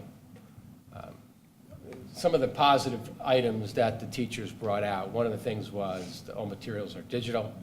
And the next one is kind of a big one. It came up a couple of times. Saves instructional time. Before the one-to-one, the teachers had to scramble to get the laptop carts. And you have to sign them in, sign them out. It's a big process to get these things because they're competitive to get these things. So it took a lot of time for them to do that. The one-to-one saves on that time. They don't have to go get that thing. They don't have to set it up. It's not that big hassle. So that's kind of a big deal.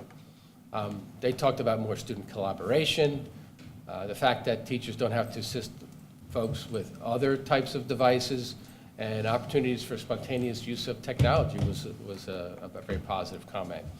On the downside, some of the cons, the mixed classes, and that's the one thing I talked about before. If you have a 9th grader and a 10th grader and, you know, an 11th grader, it becomes a hassle because everyone's not on the same plane. So that was a little difficult for them. Students forget to charge. You know, I can't tell you how many times with my own kids, I say, did you charge your phone before you go? Oh, yeah, it's on 10%, Dad. Oh, jeez. You know, so kids, you know, it happens with students. It's just one of those things. But that's one of the things that they mentioned. And it kept coming up over and over again. They talked about they would like to see additional apps and programs, probably for their specific classes. And some of the other additional advantages, and I mentioned this at one of the board meetings, the security issue. Students bringing in outside devices, they can download things that can bring viruses and things like that that can harm our network. The Chromebooks will eliminate that. We control that, we control the content, and you know, it's something that it's a lot better for our security to have our controlled device as opposed to these outside devices that can cause some damage. It's less stress on the network. Eventually, if we have all Chromebooks, we will eliminate the need for all these outside devices, which would be great. That's less traffic on the network, better network. IT can support and diagnose issues with the Chromebooks. They're not going to go get into someone's phone. They're not going to get into someone's personal laptop. They really don't. It's a tough thing for them to do, and there may be things on there that they may not be able to handle, or may be able to deal with because they're personal issues and blah, blah, blah, blah. So that was something that the IT always tells me. And then an increased use can reduce reliance on paper and textbooks. You heard Lisa DiMizio say that before. I'm always hoping for that. We did reduce our textbook budget in this budget by $50,000.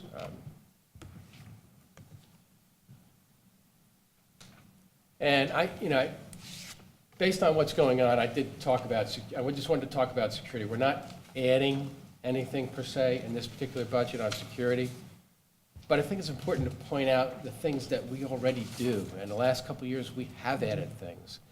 We do spend over $500,000 each year on our security budget. We have one school resource officer who sits right out front.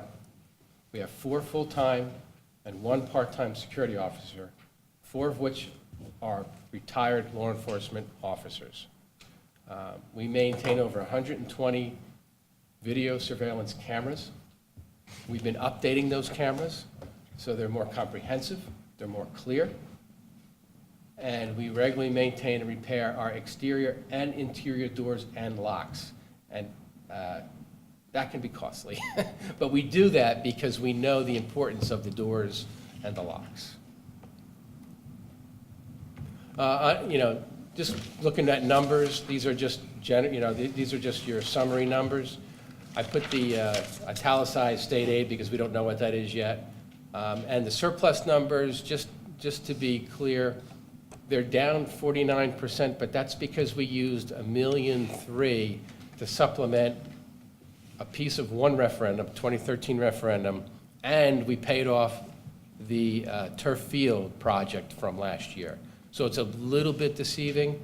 We just used less surplus because we used some of our capital reserve to finish those projects. The tax levy's up 2%, and our tuition, as I said before, is up 7.7%. But that number's going to drop a little bit. Overall, we're almost even with our budget. And on the operating expenditure side, I talked about how we saved money on health benefits.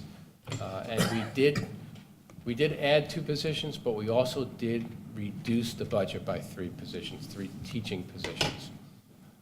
So overall, our salary and benefit line is less than 1% increase, and that's a big help. Operations is up, and in the budget booklets that you will get, most of my operations, or at least all my operations folks have gotten it. We put about $380,000, and one of those big ticket items was the thing that you saw before. is the coils and the heating improvements in the south cafeteria. That's well over $200,000. Those coils are expensive. I'll tell you one thing about heating and ventilating. That is, every time the building and grounds guy calls me up and said, we have a heating and ventilating thing, I just put my head down. I'm like, okay, what is it? Because it's expensive. It is, you know, it's an expensive, I mean, anybody who owns a home, and I know folks do, it's just an expensive thing to fix. Fire alarm upgrades also are on that list. Now again, not cheap, I wish they were, but they're very important, life safety. And then, you know, most of the other items you could see, they're close to equal on the budget. And then overall, we're just about flat. I did like 4 slides on comparisons. We got a software this year that we've been working with, and I used that partially to do this, and I found districts that are close to us. And it's almost the same group as last year that I always do, but I did it by area. So the first one is a per pupil cost comparison by instruction, and this is how we rate against some of these other schools. Some of these folks are from Bergen County. You got your Hunterdon County ones. The region does impact the cost. So that's one thing to keep in mind. But you can see we're kind of low in terms of our total instruction. You'll see that on the last slide, our overall cost per pupil is low compared to these other ones. And these are all regional high schools, by the way. The one before does not include the administration costs, or does? This is just instruction. Okay, This is just classroom instruction. okay. This one is administrative cost. So it's Okay. comprised of about 4 areas. So you would add, okay, Well, yeah, but there's like, I don't know, there's like 25 indicators. So Okay. it's a combination of a lot of, these are just 4 that I picked out. You can do this endlessly.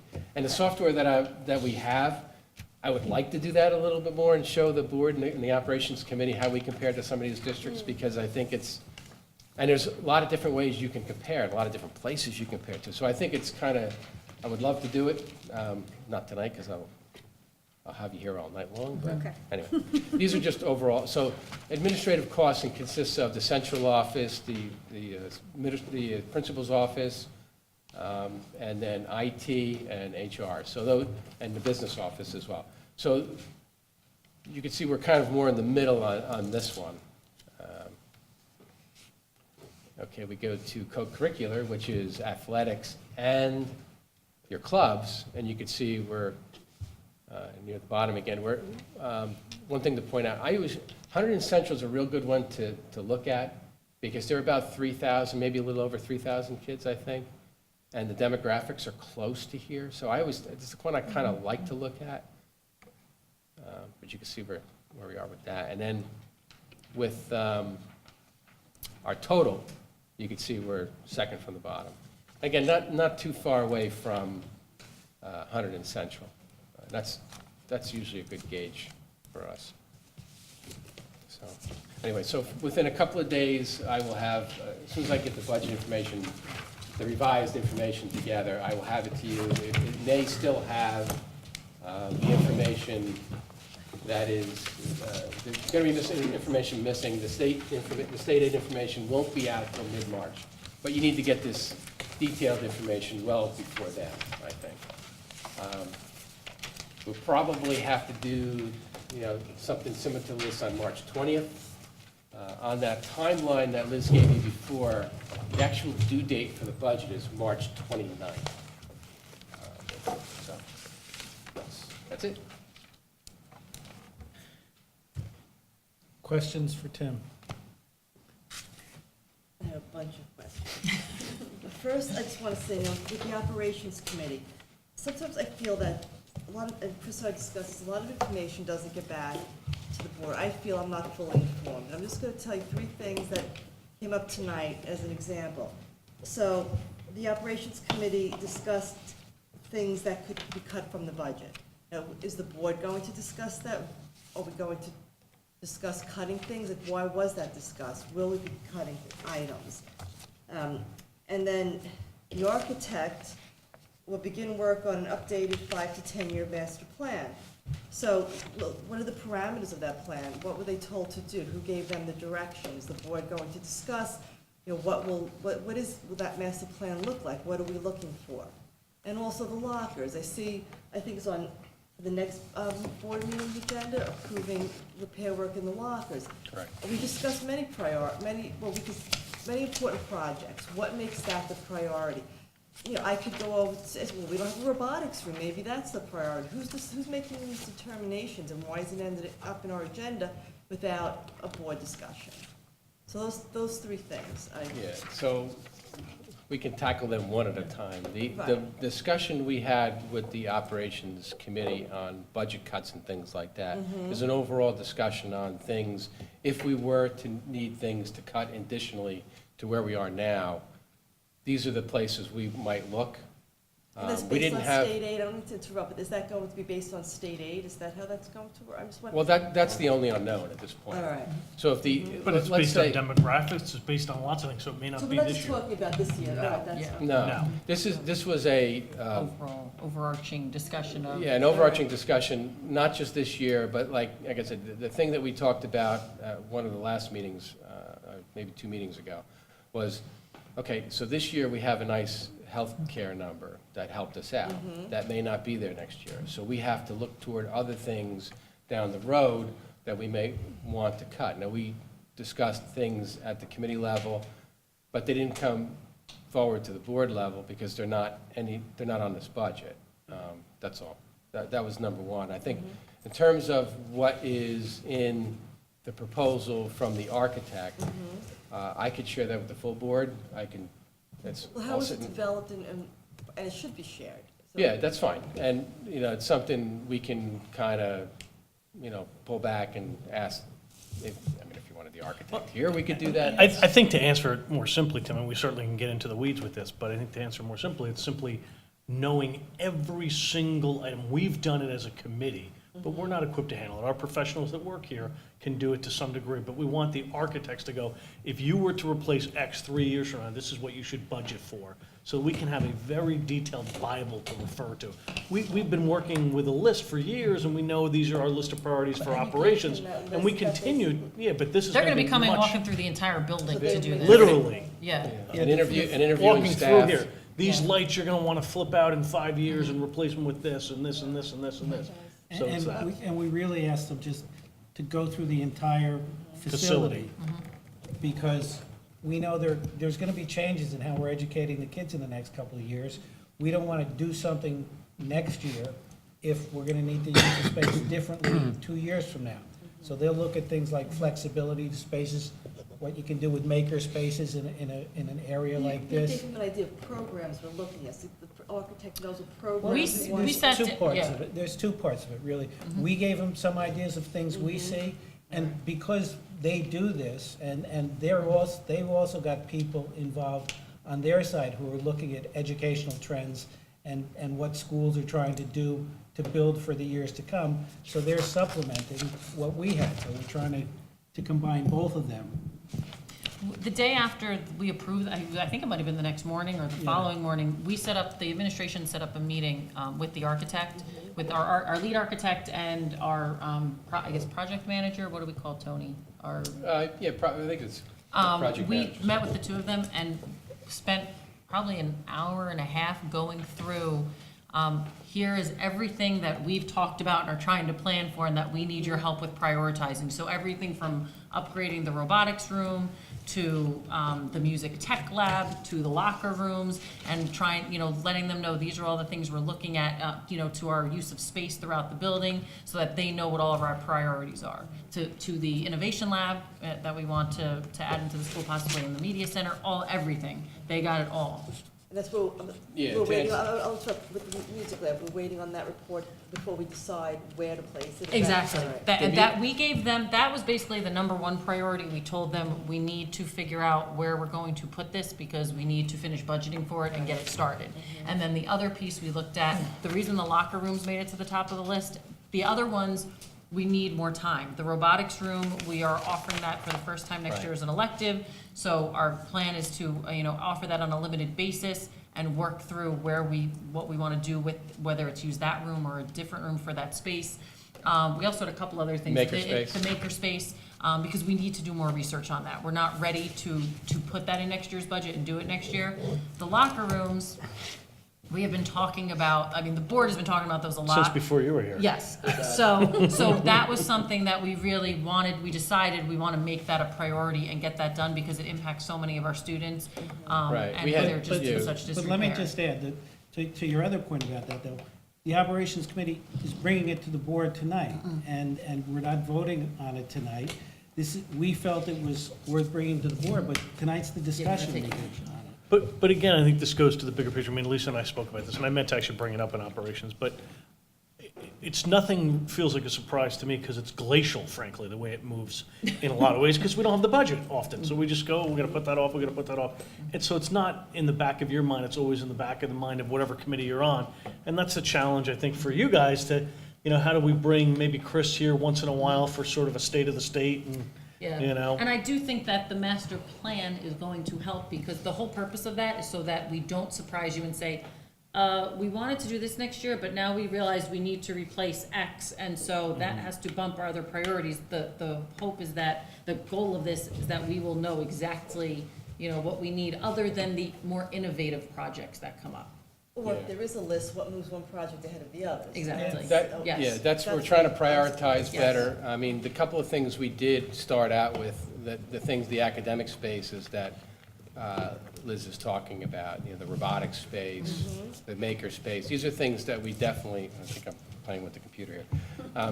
These are things we definitely had slated for the budget. But then, once we started talking about the architect, and quite frankly, once we went through the Foods Lab project, we kind of felt, okay, you know what, we really need to plan these things out instead of, okay, let's do this now and put this in here and then add this, and, because we want to come up with a comprehensive plan that's a better approach for the board, instead of saying, I think it's going to cost 500, and then it'll cost an 800, and, Well, I so, understand the and I whole thought, idea. so that was part of that, and the other thing is, we did have a couple of bigger projects, one being the tennis courts were on there as well. But when we talked as an administration and then the operations committee, we felt, we're looking at the number of students it impacts. So the tennis courts versus the locker rooms was one of the issues we talked about, and the locker rooms, house health and PE students and student athletes, whereas the tennis courts, both, but not nearly as much that will be in that locker room. And if you walk into the two of them, if you look into the locker rooms and then you walk out to the tennis courts, if you had to flip a coin, you say, oh boy, the locker room really needs it, particularly in gym 7, 8. And there's other places too that just were a lower priority. Now the gym 3, 4 floor is another one.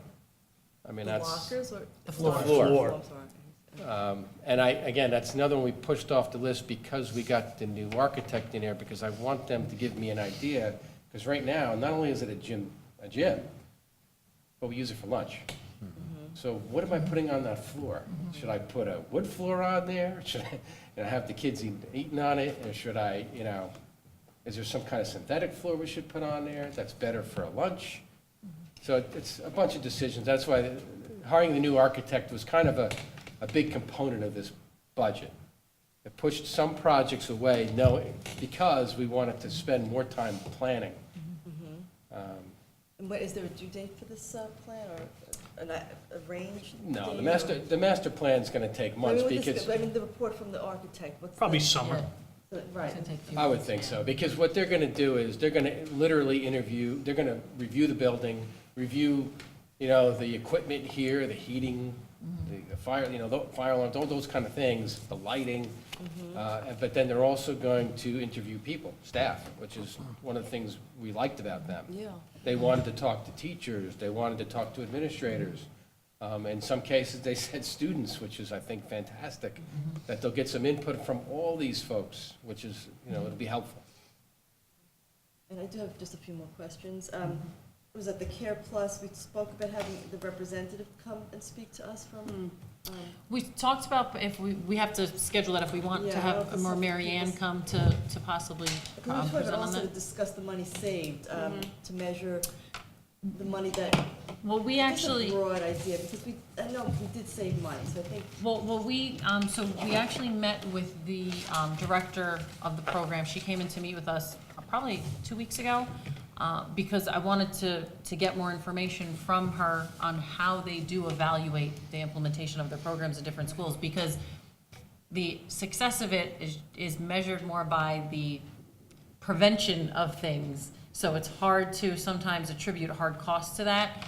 So we did talk about some different data points that we can start looking at. We aren't, far, one of the things we can look at are our home instruction costs, gonna say, because we right, know you that probably has gone down. So should, those right. things. The other thing that we wanted to look at for the students involved in the program, to start tracking their grades, their discipline, and their attendance, to see if we're, now that's something that is gonna be trends over time. Attendance probably is a big issue. So we just talked about some of the different things we can look at in terms of, from a program evaluation aspect. Because I said to her, very frankly, I said, I need a way to measure the effectiveness of this program, to determine if it's doing what we want it to do for students, and, if the investment is paying off. And then there's certainly other more anecdotal evidence about suicide prevention and feedback from students. We also did talk about them conducting a survey of the students involved at the end of the year. So we did discuss with them some of those different I points. think I'd like to give some credit to our health instructors and our SACs. I think everyone's a team effort. Absolutely. Between the suicide prevention, And they've worked very working closely with the together. social worker that's from Care Plus. So it really, I think that's a great point to make, is that if we had just put that program in and hadn't had any support to it, that it likely would not have been as successful. And it's, we obviously have the formal recommendation process, referral process for students to the program, but we also have students popping in there who just, the other day was a student who was not a classified student, was not a referred student who was getting formal counseling, was just feeling overwhelmed with some of their coursework and just needed a place to go and decompress and somebody to talk to about it. So it's serving its purpose in a multitude of ways. Right, so success is measured not only in dollars, but certainly in Yes. these other ways, Yes. but. And we're looking to pull more information on that, because I did want to have a more comprehensive view for you, but we can get some initial information, some of the initial numbers on home instruction, because that's something that I know we've already talked about has decreased for this year. So I just think it'd be important that the director come in, because that presentation we had with our health instructors, I thought that was great, very valuable. So when you say the Director of Special Services, Well, that's what- possibly who was it? Mary Ann Sales? Well, no, this program that, did you say we could get? She oversees it here for the Mary most Ann, part, right, so, right. yeah, Just to yeah. be more specific about the program, even though it came up at the last presentation. Absolutely. I had told her that I thought we would want to do I that. think just more specific, yeah. And I just have two more questions for Tim. You mentioned the wireless access points. Do you know what the cost is on that? Yeah, it's, 2,000 Yeah. apiece. Okay, all right, so it's 1,000 for 5. right, 2,000 Oh, per. so 2,000 I didn't apiece for get 5 pieces Oh, for 10, all right. $10,000. 10,000, right. All right. And discussed and compared costs among the different high schools, the administrative costs. I want to kind of give you credit.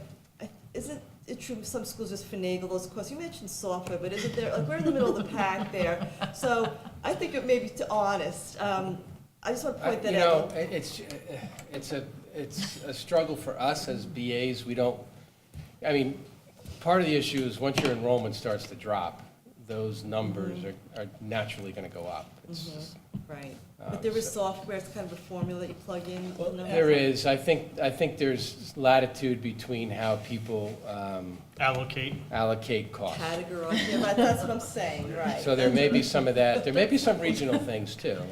That's also a part of it. There's no question. And one thing Tim has tried to do this year, something Bob and I and some others, Liz and Tim saw down at the workshop this year, is this new software from IDEX, which they collect all this data from the state audited reports. Now, districts can still fudge what they call some administrative, but it's all in there, that what everybody's reported. So that's how Tim was able to make those slides tonight, and he can manipulate them, do all sorts of comparisons, but, I think it's as honest as we're gonna ever be able to get. Well, my point is schools that don't report correctly will show that they have, their administrative costs are less than ours, but in reality may not be the case, depending on how they. Depends how well account. they allocate. Well, that's my Well, point. That's all I'm You know, saying. and the other difference from us, and this is one I always come back to, is, you know, some of these regionals, they're not like us, they're not all one school districts. That makes a difference as That well. makes a huge difference. It in does. administrative costs. It does. If you're one school regional, it's gonna hurt, it's definitely gonna hurt you in that category, there's no question about it. When will the board get the rest, when we get our budgets also, the rest of the board? Good question. I just got the state, usually I kind of wait for the edits to come out because I told the operations committee, I know I got to make changes. So they came out literally this afternoon. So once I get those edits locked in and I make the changes I need to make, I'm going to get these books right out to you guys. I'll have them come right out. I'm going to have to give all my operations committee the numbers again, so, because they're going to change. And it's funny, one little number can change the whole darn thing, so. But, you know, yeah, so within, you know, obviously tomorrow's a no-go. Yes. That's one Wait, thing we have about a no school laptop, though. tomorrow? I can work at home. So within a week, I would like to get it out to you All folks. right. Oh, thank you. That's all, Mr. President. Thank you. Just a quick question. When you were talking about technology additions, you mentioned how the Mac computers are being replaced with PCs. Do you know if this software from the PCs will be using like Photoshop or iOS? That's a software question. Well, I have my IT person Oh, over look. here, so he'll know. I understand that So wasn't ta-da. really. So, That was like a perfect planted question, Freddie. So right now, the iMacs that are in those rooms, they're older iMacs, so I can't update the operating system on them. So right now, the way we're running them is over boot camp on Windows 7. And we're pretty much stuck there, and that does cause some synchronization issues with the clocks on the local computer versus. So they're not even running as Macs, is what you're saying? No, they're not. They're actually running as Windows computers right now. Okay. Because we were having major issues with, because we have Windows servers. So, we're using Active Directory, so it just was causing a lot of syncing issues and home drive syncing issues, as students saving to their local computer and losing their files. And so that's why we decided to go with Windows 7 on those. Now, we can't upgrade them anymore, and we want to move to Windows 10. So the newer computers, yes, they will be running Photoshop and all the Adobe programs. Yeah, I felt that's important because a lot of people who use Photoshop at home are in these classes, and if they would use a different software, like a Microsoft editing software, it'd be difficult to transfer that. So thank you for answering that. Yes, no problem. Was it Greg? How did you know? Well, actually, before, I just wanted to tell Lisa that if she thinks 7-8 is a bad idea, we're going to have our next meeting in Gym 7-8. That's where we want to have tonight's meeting, right, Freddie? So we Yeah, can see right. the. I'm sorry, I interrupted Greg. He's got. Now, if you want to finish. You might be what you're saying, but now that I have you up here, sir, I just want maybe you could better define when it comes to the one-on-one initiative, student collaboration with the Chromebooks. Because in my mind, when I think collaboration, I think of students talking to one another, working together. And you know, I personally have experience with that. I'm not a freshman, but how are students collaborating if they're not talking to each other rather than on their computers? Oh, pull up Mr. Delacy for that one. I don't want to. Did you guys plant Dr. these? Shulsky, I felt like you'd ask that. Did you guys plant these questions?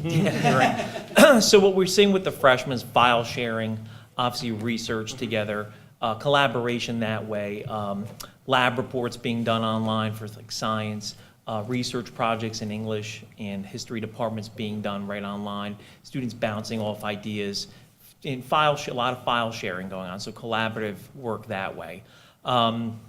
You know, a lot of the teachers are moving toward project-based assessments, you know, especially at the end of the year. And, you know, there's a team of students and they're working on, you know, all kinds of different things using the, you know, the Google Suite. So that's the type of collaboration we're seeing. Thank you. So. Greg? Thanks. First, I want to address a comment that Lisa made, and this is similar to a comment I made, I think, a few years ago, and also apropos of the Alternative Financing Committee comment, and it's a process issue. So while I value having operations meeting right before a board meeting, what tends to occur is that that meeting happens before this discussion planning meeting. So as we did not get alternative financing minutes with our board packet, you're not getting operations committee minutes with your board packet because it happened right before the meeting. And I think that that puts non-committee members at a disadvantage because they're really not getting the information written with time to think about it. So perhaps some consideration about timing of meeting and getting minutes out so that everyone has similar information to be able to digest. So hopefully that might address your concerns. Second is on the facility master plan. So about just over 1% of our budget is security, as you pointed out in your presentation, $500K, $42 million budget. But if you think about it from our discretionary proportion of our budget, it's actually a much higher number because most of our budget is salary and benefits, and so there's a small discretionary portion. So it is a reasonably large portion. And I think that addressing, and I'm supportive of having the security personnel, which many schools are looking at, and I think that that's important. But a single person or a couple of people can't cover a physical plant this size. And so focus often has to be on access and entry points. And is part of that master plan or the direction to the architect, how do we address access points in the facility? Yes, absolutely. In fact, without getting into the details of which areas, there are certain areas in the school we felt that they should look at and come up with some sort of plan. Including one that your wife mentioned at the last meeting. I intentionally asked the question without the detail. That a community member asked about it. And then last, I'm very appreciative of the Chromebook survey and the information that came back to us. A couple of comments I'd like to make about that. And as is in all statistics and survey information, how it's presented and how you interpret it make a big difference. So example, 50% of students use Chromebook a minimum of 1 out of 4 classes. Sounds great, except it also means that 50% don't use it in any out of 4 classes. No, I should have, we tried to Unless that's summarize not some what of, that's- yes, we did, we tried to summarize that information, that's, what I did, the teachers responded, you know, we use it at least 1, we use it at least 2 out of every 4, we use it at least 3 out of every 4. So it all, so 50% was the largest group, so everyone, how many, did any respond that they're not using it at all? No, we get responses that they don't have it, so Yeah, I therefore think can't of use all the it. responses that, and I think but we did realize there was a problem with that question actually, because wasn't that the question we discussed? There wasn't the option of 0. Yeah. It was 1 or more, 2 or more, 3 or more, so it was out of every, 4-day rotation, are using it 1 of those days, 2 of those days, 3 of those days, 4 of those days. So everyone who responded actually gave one of those responses, and we realized we didn't actually give a 0, but nobody didn't answer. So 50%, so the majority of them, the majority of them are only using them 1 or more times. There was a small percentage that are using them for almost every period. So it was either 1 or more, 2 or more, 3 or more, 4 or more. 50% was the biggest group. So showing that the majority is still not using them necessarily more than that, but they are using it a minimum of 1 out of every 4. So I'm now thoroughly confused as I I see know. other expressions. So, I mean, if the question is 1, 2, 3, 4 or more, if the responses are in each of those categories, then it should be 100%. Yes, yes. But- We just pulled out certain data points. But the number that we have is 50%. And so without even asking the question, do you not use it at all? Unless everybody responded in all 4 of those categories, then the balance is those who have not used it. So I guess I'm interpreting that the 50% number in this survey is not accurately reflecting the survey. I guess technically what it should be is 100% are using it in at least 1 class. Okay. Yeah. Why That- don't you yes. address the fact that we had asked for a different metric, right? Mhm. We had asked that. Yeah, I think some of the people who took the survey were confused in 1 out of every 4 classes or 1 out of every 4 periods per class they teach, which is a little bit different. So, if you teach 5 classes, there's more periods in the week than there are classes. So I think some people were maybe a little confused with that question based on that. So when you hear 1 out of every 4, it's not I use it 1 out of every 4 classes, I use it 1 out of every 4 periods for each of my classes, which makes it a little bit of a difference. And more confusing. Yeah, it's like. So, at least from my perspective, I'm not sure that I'm understanding the usage based on that question. Then the next is 11% use it in nearly all the periods. That means that a supermajority are not using it in all of the periods. And I'll get to why I'm asking the questions or interpreting it in the way that I am. And it also stated that 80% of students are submitting assignments online, which sounds great, except if you have a home computer, you don't need a Chromebook to submit assignments online.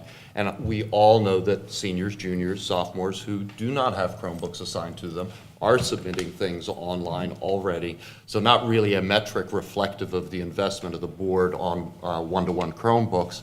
And then finally, and I'm going towards that backpack example that I brought, where only 14% of respondents indicate that students are required to bring textbooks.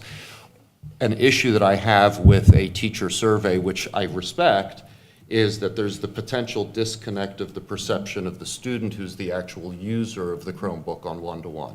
So if the student perception is, I have to bring my Chromebook every day and I have to bring all my textbooks every day, it does not matter whether the teachers are requiring it. If the student perception is that they have to bring it, that's what really counts. And what I've found indirectly is that some teachers require and some teachers don't. So what you end up doing is, since it's not consistent, you're always bringing everything in order to satisfy everybody. So the bottom line that I see from all of this stuff, while useful information, I don't get the action plan that's coming out of it, which is what is the recommendation so that this investment results in substantial use of the Chromebooks, elimination of paper, elimination of textbooks, so that this investment results in an alternative way of teaching as opposed to a burden that's being brought back and forth without capitalizing on the investment.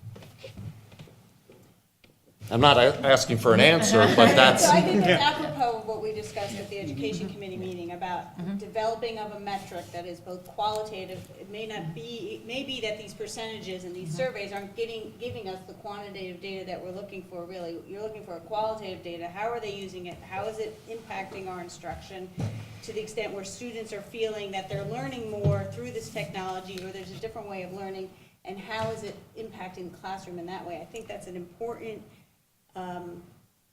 subject that we have to deal with, not just like how often are they actually opening the computer. I don't care really necessarily. We want to know that it's actually impacting the way students are learning in a beneficial way. That's the way I look at it. Agreed. So that's what we're looking for. And I think that's what we're looking for even when Lisa talks about the Care Plus plan. I think just generally when we expend budgetary money on these types of things, and we've made investments, the board is looking for some sort of metric, and it doesn't have to be monetary, it doesn't have to be quantitative in my mind, but some sort of metric that demonstrates that we are getting the benefit of our investment. That it's, and in that way, maybe going back to the strategic plan in terms of that it's impacting academic success, that it's impacting our wellness, that it's impacting, what's the third one, I can't remember? Post-secondary. Co-curricular needs, right? So if there are investments, whether it be for the Care Plus program, or whether it be for Chromebooks, or whether it be for the locker room, what is the metric we're using so that it goes back to our strategic plan, so that we can understand that we're putting this money in and it's beneficial to the student. I can't answer the academic stuff. No, what I'm saying is, Practical. right, but like just coming back from Care Plus and saying, oh, the home instruction is down, well, that's not the whole picture, right? Right. That's Well, all so, I'm I saying. mean, some of these things, I mean, in fairness, some of these things, like, you're not at a full year of year Right. one, so it's kind of hard to measure some of this stuff. I mean, you know, the survey helps, Right. but after a full year, you probably get a better gauge. And the student feedback is key too. Right, well, we talked about that as well, that It includes is, but it's a student freshmen survey. too, Yes. so it's, Right. again, it's gonna take time to Yeah. get that feedback. And I Because think, even yeah. one of our students is on our board, he'll tell you, he doesn't have one of those things, huh? Right. So, So it's kind of hard to get that in 1 year. And when you have classes where you have freshmen and sophomore, that is an issue. Right, right. And part of that metric actually might be articulation with your K through 8s, right? Because almost all the K through 8s are using Chromebooks. So as those kids come here, they're used to the collaboration with the Google Docs. My 7th grader, that's all they do is collaborate on projects through the Google Drive. They know how to use it. So that articulation may also be part of the qualitative analysis. Right, but the one, I don't know if it's not a metric, but the one thing I do want to be clear on, the security of the system. That's not even a debate, it is what it is. I mean, if you have, if they're bringing in their own versus a Chromebook, which we control, that's clearly gonna be more security that we have. And, you know, my kids do it too, they have their Chromebooks and they, you know, different district. They, you know, the issue that they don't like, I will tell you, but again, it's a control issue. You know, we have these Go Guardian programs or whatever the schools may have that, you know, we can see what the students are doing. So it does control. And some of the kids don't like that, I get it. But it's helpful to the teachers to keep them on task, there's no question. Anyway. Greg? I understand the control issue, but perhaps, I mean, it has a negative connotation, obviously. I think the emphasis really should be the bandwidth issue, which is if you have control of what is being used to access, our investment in bandwidth is much more effective than another dozen devices being used. And, you know, I understand it's a work in progress. This is first year, all of that stuff. But we're being asked as a board to invest annually in perpetuity for this, and what I'm fearful of is 3 years from now, 2 years from now, we're still asking, you know, what are we getting out of this, as opposed to being really proactive, setting short goal time ranges to say, we want to accomplish this in the next 3 months, in the next quarter, et cetera. So I personally, I don't know if others feel the same way, would like to see some sort of action plan of how do we get it from, I have this neat little device, to it is now the effective tool that we are using predominantly, if not exclusively. I've got one other question. What happens to the Chromebooks this summer? Do the kids take They them keep home? them. Okay, so if they come back without them, they've got to supply a new one? We only, if it's stolen, we ask for a police report, so we know that it was stolen. But yes, they're supposed to cover that cost of the Chromebook, if it's lost. Any other questions on the budget presentation? Thank you. Thank you. And if you do not wish to stay for the rest of the meeting, and guess what? Take tomorrow off. Because you stayed so late. That's right. We, I do want school, because I would appreciate that extra day of Memorial Day weekend. I was just wondering. I want school too, Freddie. Okay, the next thing on our agenda, board goals, progress, Bob and I think someone else asked that we put this on the agenda. I don't know, though, that we've got a particular discussion on it tonight, and we've got plenty of other things to do, so I'm gonna move it on to the next board agenda, if that's okay with everybody. Okay. Next, the New Jersey School Boards Association resolution is in your board packets. It's a resolution that the school boards had come up with, and various school boards are considering it, and some adopting it. It's regarding urging political leaders in both the state and the country on issues related to gun control, mental health services to protect the youth. So I just wanted to open it up to a discussion to see if this is something board members are interested in supporting. Yep. I'd like to make a comment. Lisa? First, I want to say that gun control has been my one voting issue for decades, so I feel very strongly about gun control and sensible legislation. I think this resolution is a little too weak. And I would like to see our first resolved paragraph setting forth specific action, not implement meaningful action. I would suggest we request a ban on AR-15s and on the bullets, you know, magazines. So, I mean, I would still support this, but I just think it's pretty feeble.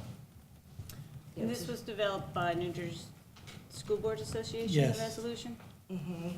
Do we know how it got developed, through what committee process or anything?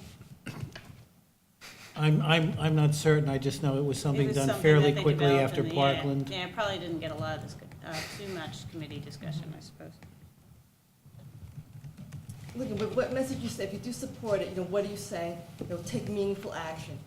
Then just don't do it. To me, that's meaningless. So, and that's my opinion. You know, you take a strong stand, otherwise it's just mush.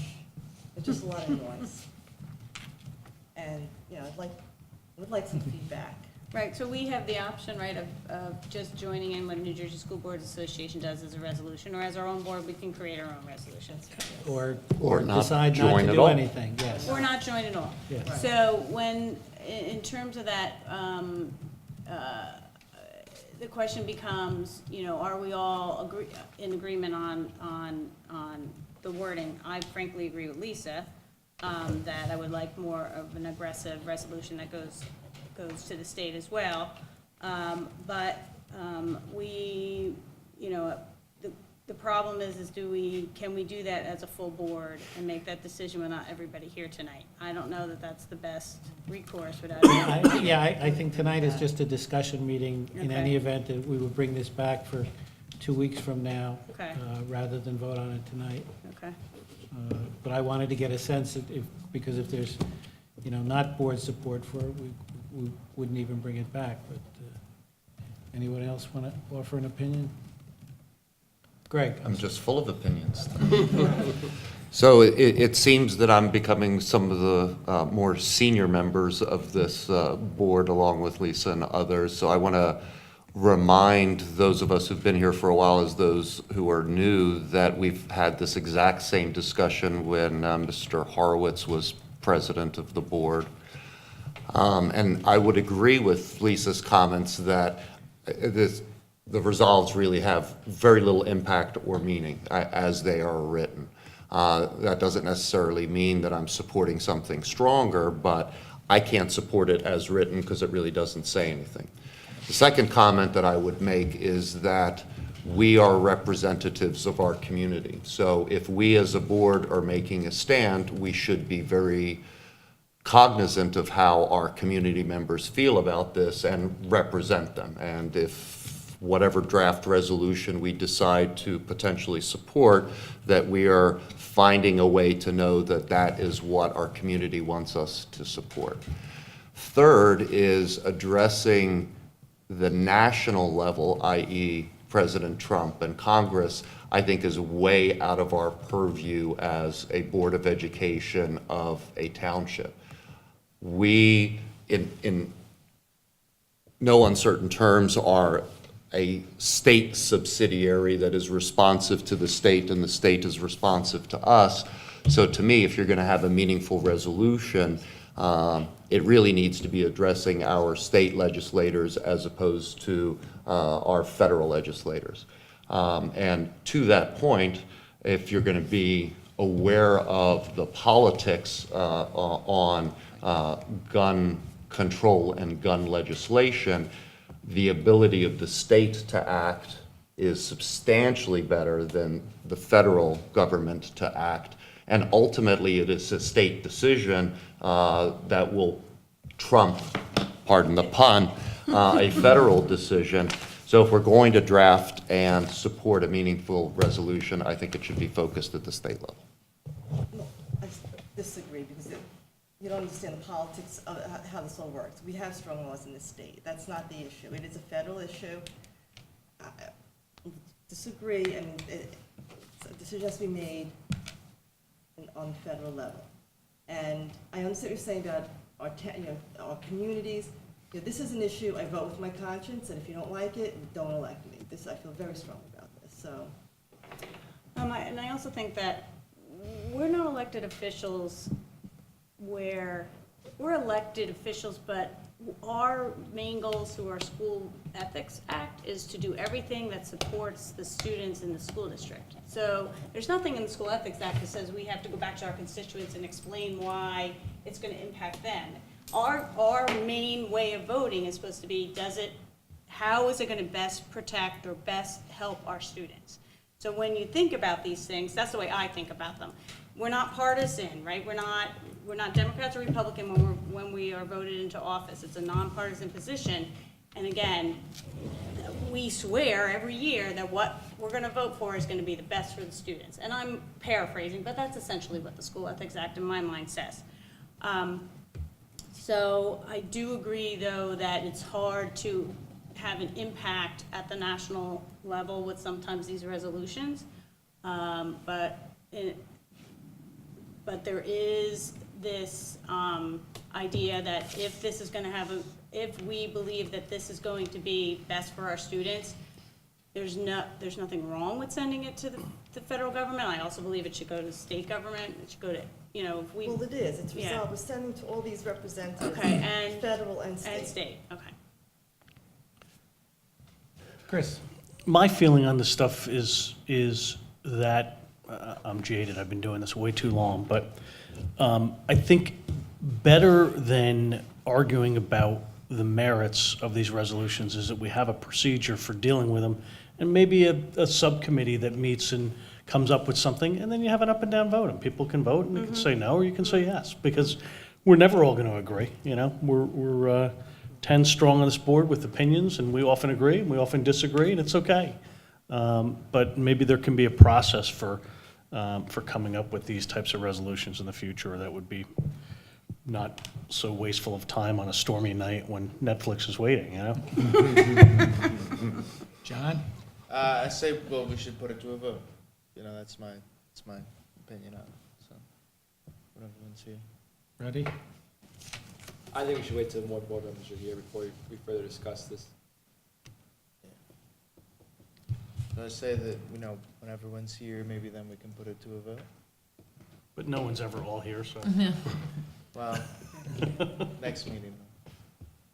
Well, okay, if I can ask a question then, because I thought Mrs. Barone was bringing up being nonpartisan was a great point, and so a lot of people were voicing their concerns that it's not enough, and so I asked those board members, what would you like to see in this, and to walk a thin line on not to pick a side, a partisan side. It's not, what makes it partisan? Well, that's why I'm asking you, what would you like to see changed? I'll tell you what I had said. All right, so just in that first resolved paragraph, to identify and implement meaningful action to ban the ownership of military-style assault weapons and high-capacity magazines. That's it. That's the change I would make. Instead of implement meaningful action to address access to and ownership of military-style assault weapons and ammunition. So that address access to, I don't know even what that means. So it doesn't mean anything, it's meaningless. So that's the change I would make, and then that's it. Well, I guess they're referring to certain procedures, putting in place age limits, changing the age to being 21. Well, then be specific, then add that language, then maybe that language should be added. So you just think it's not specific enough, you think it's just way too general and. Exactly. Okay. Well, the purpose of it obviously was to see how many times, to make it as big as possible so they can get as many people to vote on it as possible to create some sort of impact, would be my guess. But then the question is, does it have an impact? It can mean let's arm all our teachers with military-style assault It could. weapons. I mean, It what does could. that mean, Okay, I think in order to end this Interpret it both discussion, ways. yes, you absolutely can. And what I'm going to suggest is that if anyone wants to propose a revised resolution, we'll have both of them available at the next meeting, and we'll just vote up or down.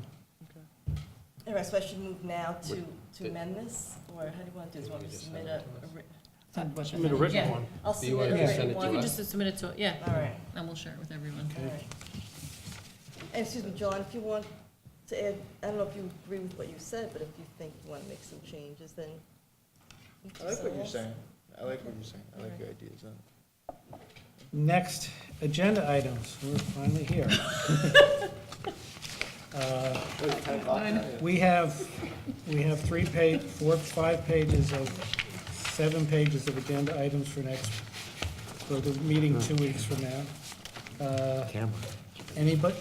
Anybody have any issues or questions they want to address to the matters that are going to be voted on at the next board meeting?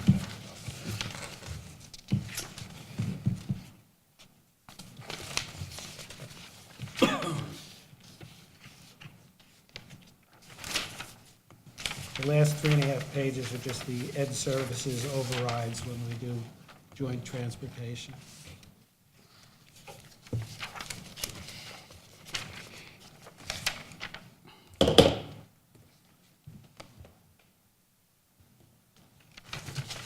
Greg's still reading?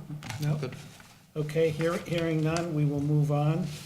We're also going to table any discussion of future discussion items until the next work session meeting.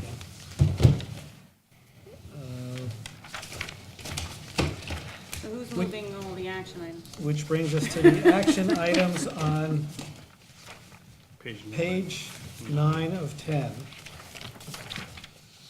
Chris? I'd like to move items A1 through A5. Second.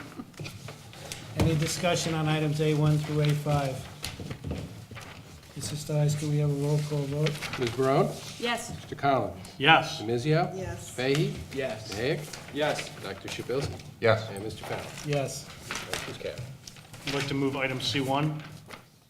Second. Any discussion on item C1? Can we have a roll call vote, Mr. Stiles? Ms. Barone? Yes. Mr. Collins? Yes. Ms. Mizio? Yes. Mr. Fahey? Yes. Mr. Hayek? Yes. Dr. Shabilsky? Yes. And Mr. Fallon?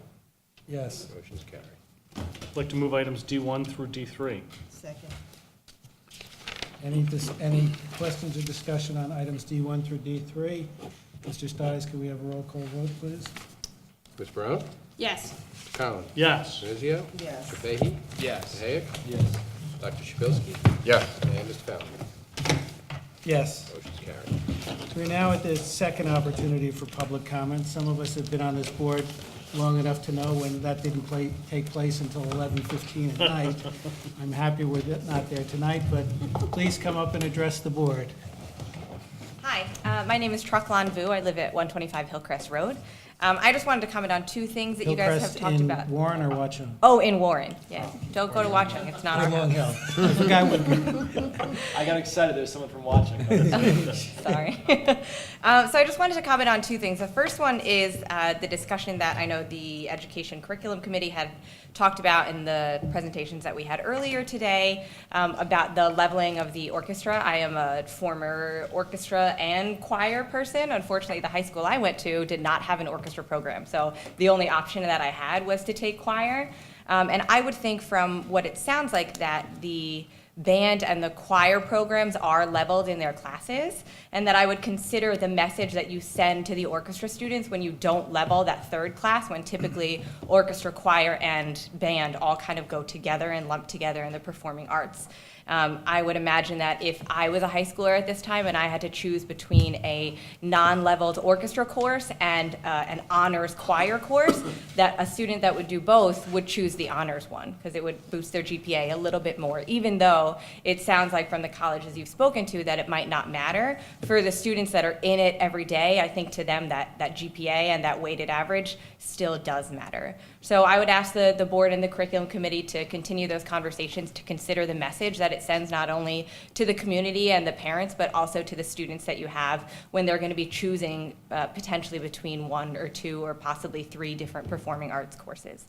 The second thing that I want to comment on is the one-to-one Chromebook initiative. I am a 4th grade teacher in elementary school not too far from here, and I also have one-to-one Chromebooks, which is great, and I want to say that I use them every day.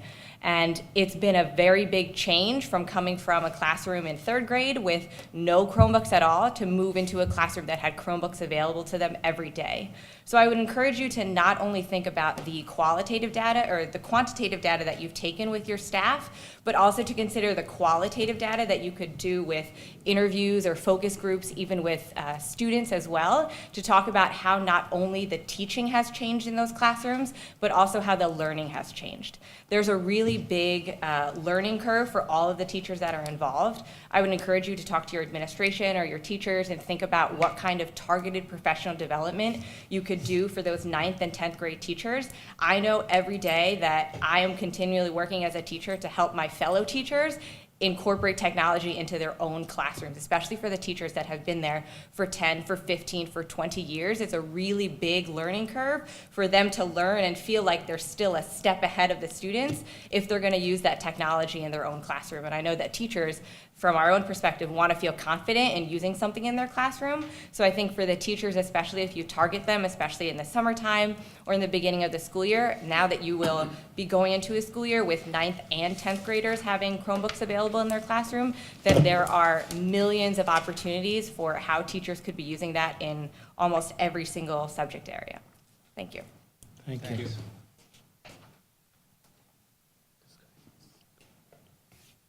Hi, everyone. I'm Matt Santos. I also live at 125 Hillcrest Road. I'm also an educator. So first, I wanted to commend the students who spoke tonight. I can't imagine being a high school student and actually speaking before a Board of Education. It might even frighten me now if I was speaking to my own Board of Education where I work. But secondly, I think considering the uses of tech and the one-to-one program, thank you for starting that in the district. I think it's a tremendous thing moving forward. My wife and I hope someday to have students who are in this school, and the investment now makes us want to stay here. I think many communities are trying to attract the millennial demographic, and things like tech and the future aspect of education is important to people like us. When thinking about tech, usage is not the end. Usage is only a piece, and we have to think about the importance of learning and working towards the New Jersey student learning standards. I'm wondering about the timeline that you have in place, moving from the usage data to the student learning data at that point. And obviously, it was great that you had teacher self-report, but teacher self-reporting as a teacher is far from, I feel, entirely accurate, especially when you view it in isolation. I know there's plenty of times where I get an email at work and I see it very, very quickly and I kind of respond quickly, and I'm not always thinking as considerately as I might hope to be normally. So how would you consider that timeline shifting from usage data then to more of that qualitative data at that point? From there, what kind of encouragement could we give to staff to become Google certified educators? It's not a huge cost, but there is a huge time involvement. Maybe that's remuneration through curriculum rate or other programs. Maybe that's other release time and PD time. Maybe you have some people become like level 2 trainers at that point, or then turnkeying that work to other staff. It's happening in other competitive districts. And in a competitive district, I work in Summit Schools, which is one that some people sort of gauge as a competition point. And that's something happening in the schools where I work. And I'm hoping someday to have children who go to your school, go to these schools, our schools, and they can feel that they're in a competitive place and the peer effect is strong, not only here, but also that their staff is then really well encouraged to be doing that work. And, you know, staff on their own are probably trying their best and probably care very deeply and really have a big want to push forward. But we have a future of things like automation, wonders about guaranteed income and all these pieces. And when you look at like some of the futurist tech timelines, when you look from even ones from 5 years ago about like this 40-year timeline, we're sometimes ahead of where we'd even thought we'd be in schools, and sometimes schools are kind of falling behind a little bit. So I think finding ways to remunerate PD for teachers is really important to really honor their time and professionalism. Thank you for your time as well, and thank you for this evening. Thank you. Thank you. Thanks. Okay, close second opportunity for public comment. Anybody have any other business tonight? Greg? I'm not trying to keep everyone here later. But you hit every single thing on the agenda. Not every. But I'm hearing the same message over and over again from the public. And I think that, and I would ask, and I don't know if the board would support it, administration/guidance to address an issue that, again, Rob Horowitz had brought up way, way long ago, and we had a discussion about, which is what is it really that the colleges want? And I know that you've got that survey, but I'm getting the sense that there is a massive disconnect between what the parents believe and what the students believe and what the reality is. Example, so my experience when I first came here was, yes, you want to be in as many AP courses as possible. What that does, however, is one, make it that you have about 5 or less hours of sleep a night. 2, that your GPA is actually going down because the colleges don't care about the weighted GPA because it's not consistent from school to school. So they're looking at the non-weighted GPA. So theoretically, you are at a disadvantage from loading yourself up on AP courses. And as a result, how does that look? And from what I've learned, having had multiple kids go through this process, is that, at least my perception, that colleges are looking at a gestalt. Are you challenging yourself in a few areas? That doesn't mean taking 6 AP courses every semester. That is taking a couple. And they are looking for breadth of experience. They're looking for outside experience. They're looking for co-curricular experience. They're looking for a well-rounded person. And if you're taking 5 AP classes and getting less than 5 hours of sleep a night, I think that's going to be difficult to achieve. But the message I'm hearing is we believe that we need to have differentiation and have honors level classes because that affects the GPA, and that's such a small component of how this whole process is looked at that I think we're not doing a good job of educating our students and parents about what it is that is really desired. And part of our mission is to prepare our students as best as we can. So if we're not getting the right message out, maybe I'm misunderstanding the reality, but I don't think I am, then we need to do a better job of doing that. So I would ask administration guidance to come up with a plan to disseminate that kind of information. We heard a question about what colleges were surveyed, what did you learn? It seems to me that that information needs to be out there. Yeah, And it's not a secret. Yeah, and if I could add to that, I mean, based on some of the comments we heard before, I mean, I heard some comments that were kind of unfathomable to me, where we had assumed, you know, person before saying they feel like that the only thing matters is their GPA, and that if they don't have a good GPA, they're worthless as a student, that kind of stuff. And I'm like, where, to me, I don't understand where that's coming from, because I don't think that's coming from our teachers. I don't think that's coming from the staff here that's pushing that kind of, to me, bizarre, you know, view. Yeah. You know, and me as a teacher too, I just, you know, that's something I would never push as a student. For me, you know, me, the mentality is that, you know, you try to fill up everyone's glass as much as you can. And, you know, everyone's different, and you have students with different, you know, capabilities and abilities, and you try to address those as they come to you. But, you know, so that's, you know, so, you know, getting back to that, I think maybe that's something we need to keep in the back of our minds, or if anyone has any other opinion on that kind of. Well, if I can follow, Yeah. John, I agree with you, and Greg, my experience was the same with my daughter going through here in what colleges were looking for. And also when I got here, it was even further back, and it was, don't count on the guidance department at that point to do anything, and design your own child's curriculum while you were here. We've gone beyond that, but, you know, last year, I think we have, okay?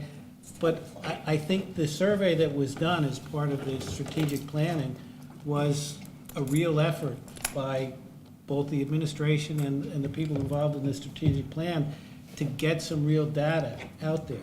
It's actually on our website right now. You may quarrel with we're not doing enough to publicize it, but we're running up against parents who, you know, have a fixed belief that you've got to have every AP class on there, and that's a high bar for us to get over. So, you know, I agree that we should ask the administration if there's some more ideas, but I come back to the fact, it's already out there. We went to a lot of effort with some other schools to collect the data, and it's on our website now. Freddie? I just think it'd be a great time for the ESLR subcommittee to meet then, if we're talking about looking at a well-rounded student. And that's why I was excited to be a part of it, because I think it's so important, because as a student, and you all have children in the school, are used to you understand how there's all this pressure to be this ideal student, take all the AP classes, have a 4.0 GPA, and the reality is that's not going to happen. And if you strive for that, you're going to miss out on other opportunities like having a job, having internships, or extracurriculars. We have so many amazing extracurriculars in the school that has found people's passions and given them other experiences that you wouldn't get in the classroom. So I think that as a board, we should be better working on a well-rounded student. I was going to say the same thing, also being on that committee, that once we get that in place, that'll filter down through the process. But I have exactly the opposite experience that you guys are talking about. I went into the guidance counselor, he basically said, better to get a good grade in an advanced than a B in an AP. My daughter was able to figure out all the co-curricular, create a well-rounded, using Naviance to her advantage, so I have a totally opposite Yeah, well, I view. was way before Naviance. My daughter was way before Naviance, so. I think that's the issue. I was fortunate to have an amazing guidance counselor, so I'm happy with that. But it's very inconsistent depending on who the guidance counselor With you the get. conversation. You can't talk about performance of teachers if they're not riced. Okay. You can talk about parents, it's very consistent. Yes, the parents and how they So- ask questions. But I just think that, I think it's a perspective of how you come in, Yeah. right? So, And I think it points to the fact that we need to, having the information out there for everyone to get from the same source is very helpful. So that's certainly something we can take a look at, is taking that, the information that I was referring to tonight was from that presentation from last year at the board meeting, but I'm not going to assume that everyone's going to go on our site and view our presentations. So perhaps, figuring out some other place on the guidance site, if it's not already there, that we can kind of put that, quick information on what is it that colleges are looking for. I do know that, they share it at the parent event, but of course, not every parent is able to attend those. So that's something I could certainly follow up with them on. And what I would say, I just want to add one more thing. What I would say is that here you have a range of choices basically for what you want to do later, to prepare you for what you want to do later in your life, right? So here I knew that I wanted to go to college and I wanted to study science. So I made choices in order to prepare me for that. And so when I selected, the courses that I took, I had a very tough junior year here, very tough senior year. And maybe the courses I took, the AP science classes, the organic chemistry elective, that kind of stuff, maybe by choosing that, it wasn't going to guarantee me the best GPA. Okay, maybe I could have, not trying to downgrade other stuff, maybe I could have chosen, I don't know, dance or an art class or something like that. But you have the opportunity to choose stuff for what is going to prepare you for what you want to do later in college or whatever. Okay, you have a lot of opportunities here. So I think that's another thing we kind of need to, as our little, as the kind of public discourse here, that's something we kind of need to emphasize too. Like you have range of choices to prepare you for stuff later. It's about preparing you for what you want to do, not just necessarily, giving you a nice looking high GPA. I could have easily chosen stuff where I could have gotten a very high GPA very easily, but would I have been prepared for what I wanted to do later? Not necessarily. Okay, and that's just the kind of mentality I think we should be, trying to encourage students to have. Freddie? One last thing, I'm sorry. It's because we're talking about student performance and we talked about the strategic plan of preparing students for post-secondary education.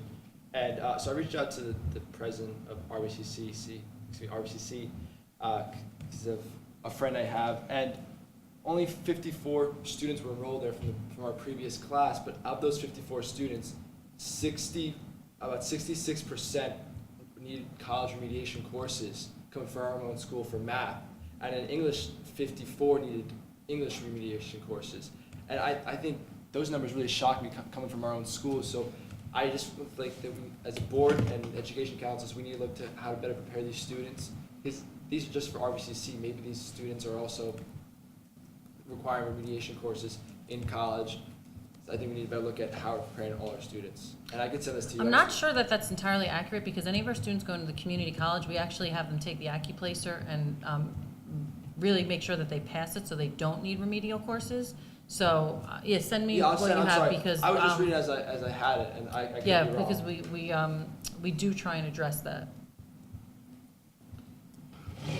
Very thoughtful discussion tonight, but I need to leave. Motion to adjourn. Second. All in favor? Aye. Aye.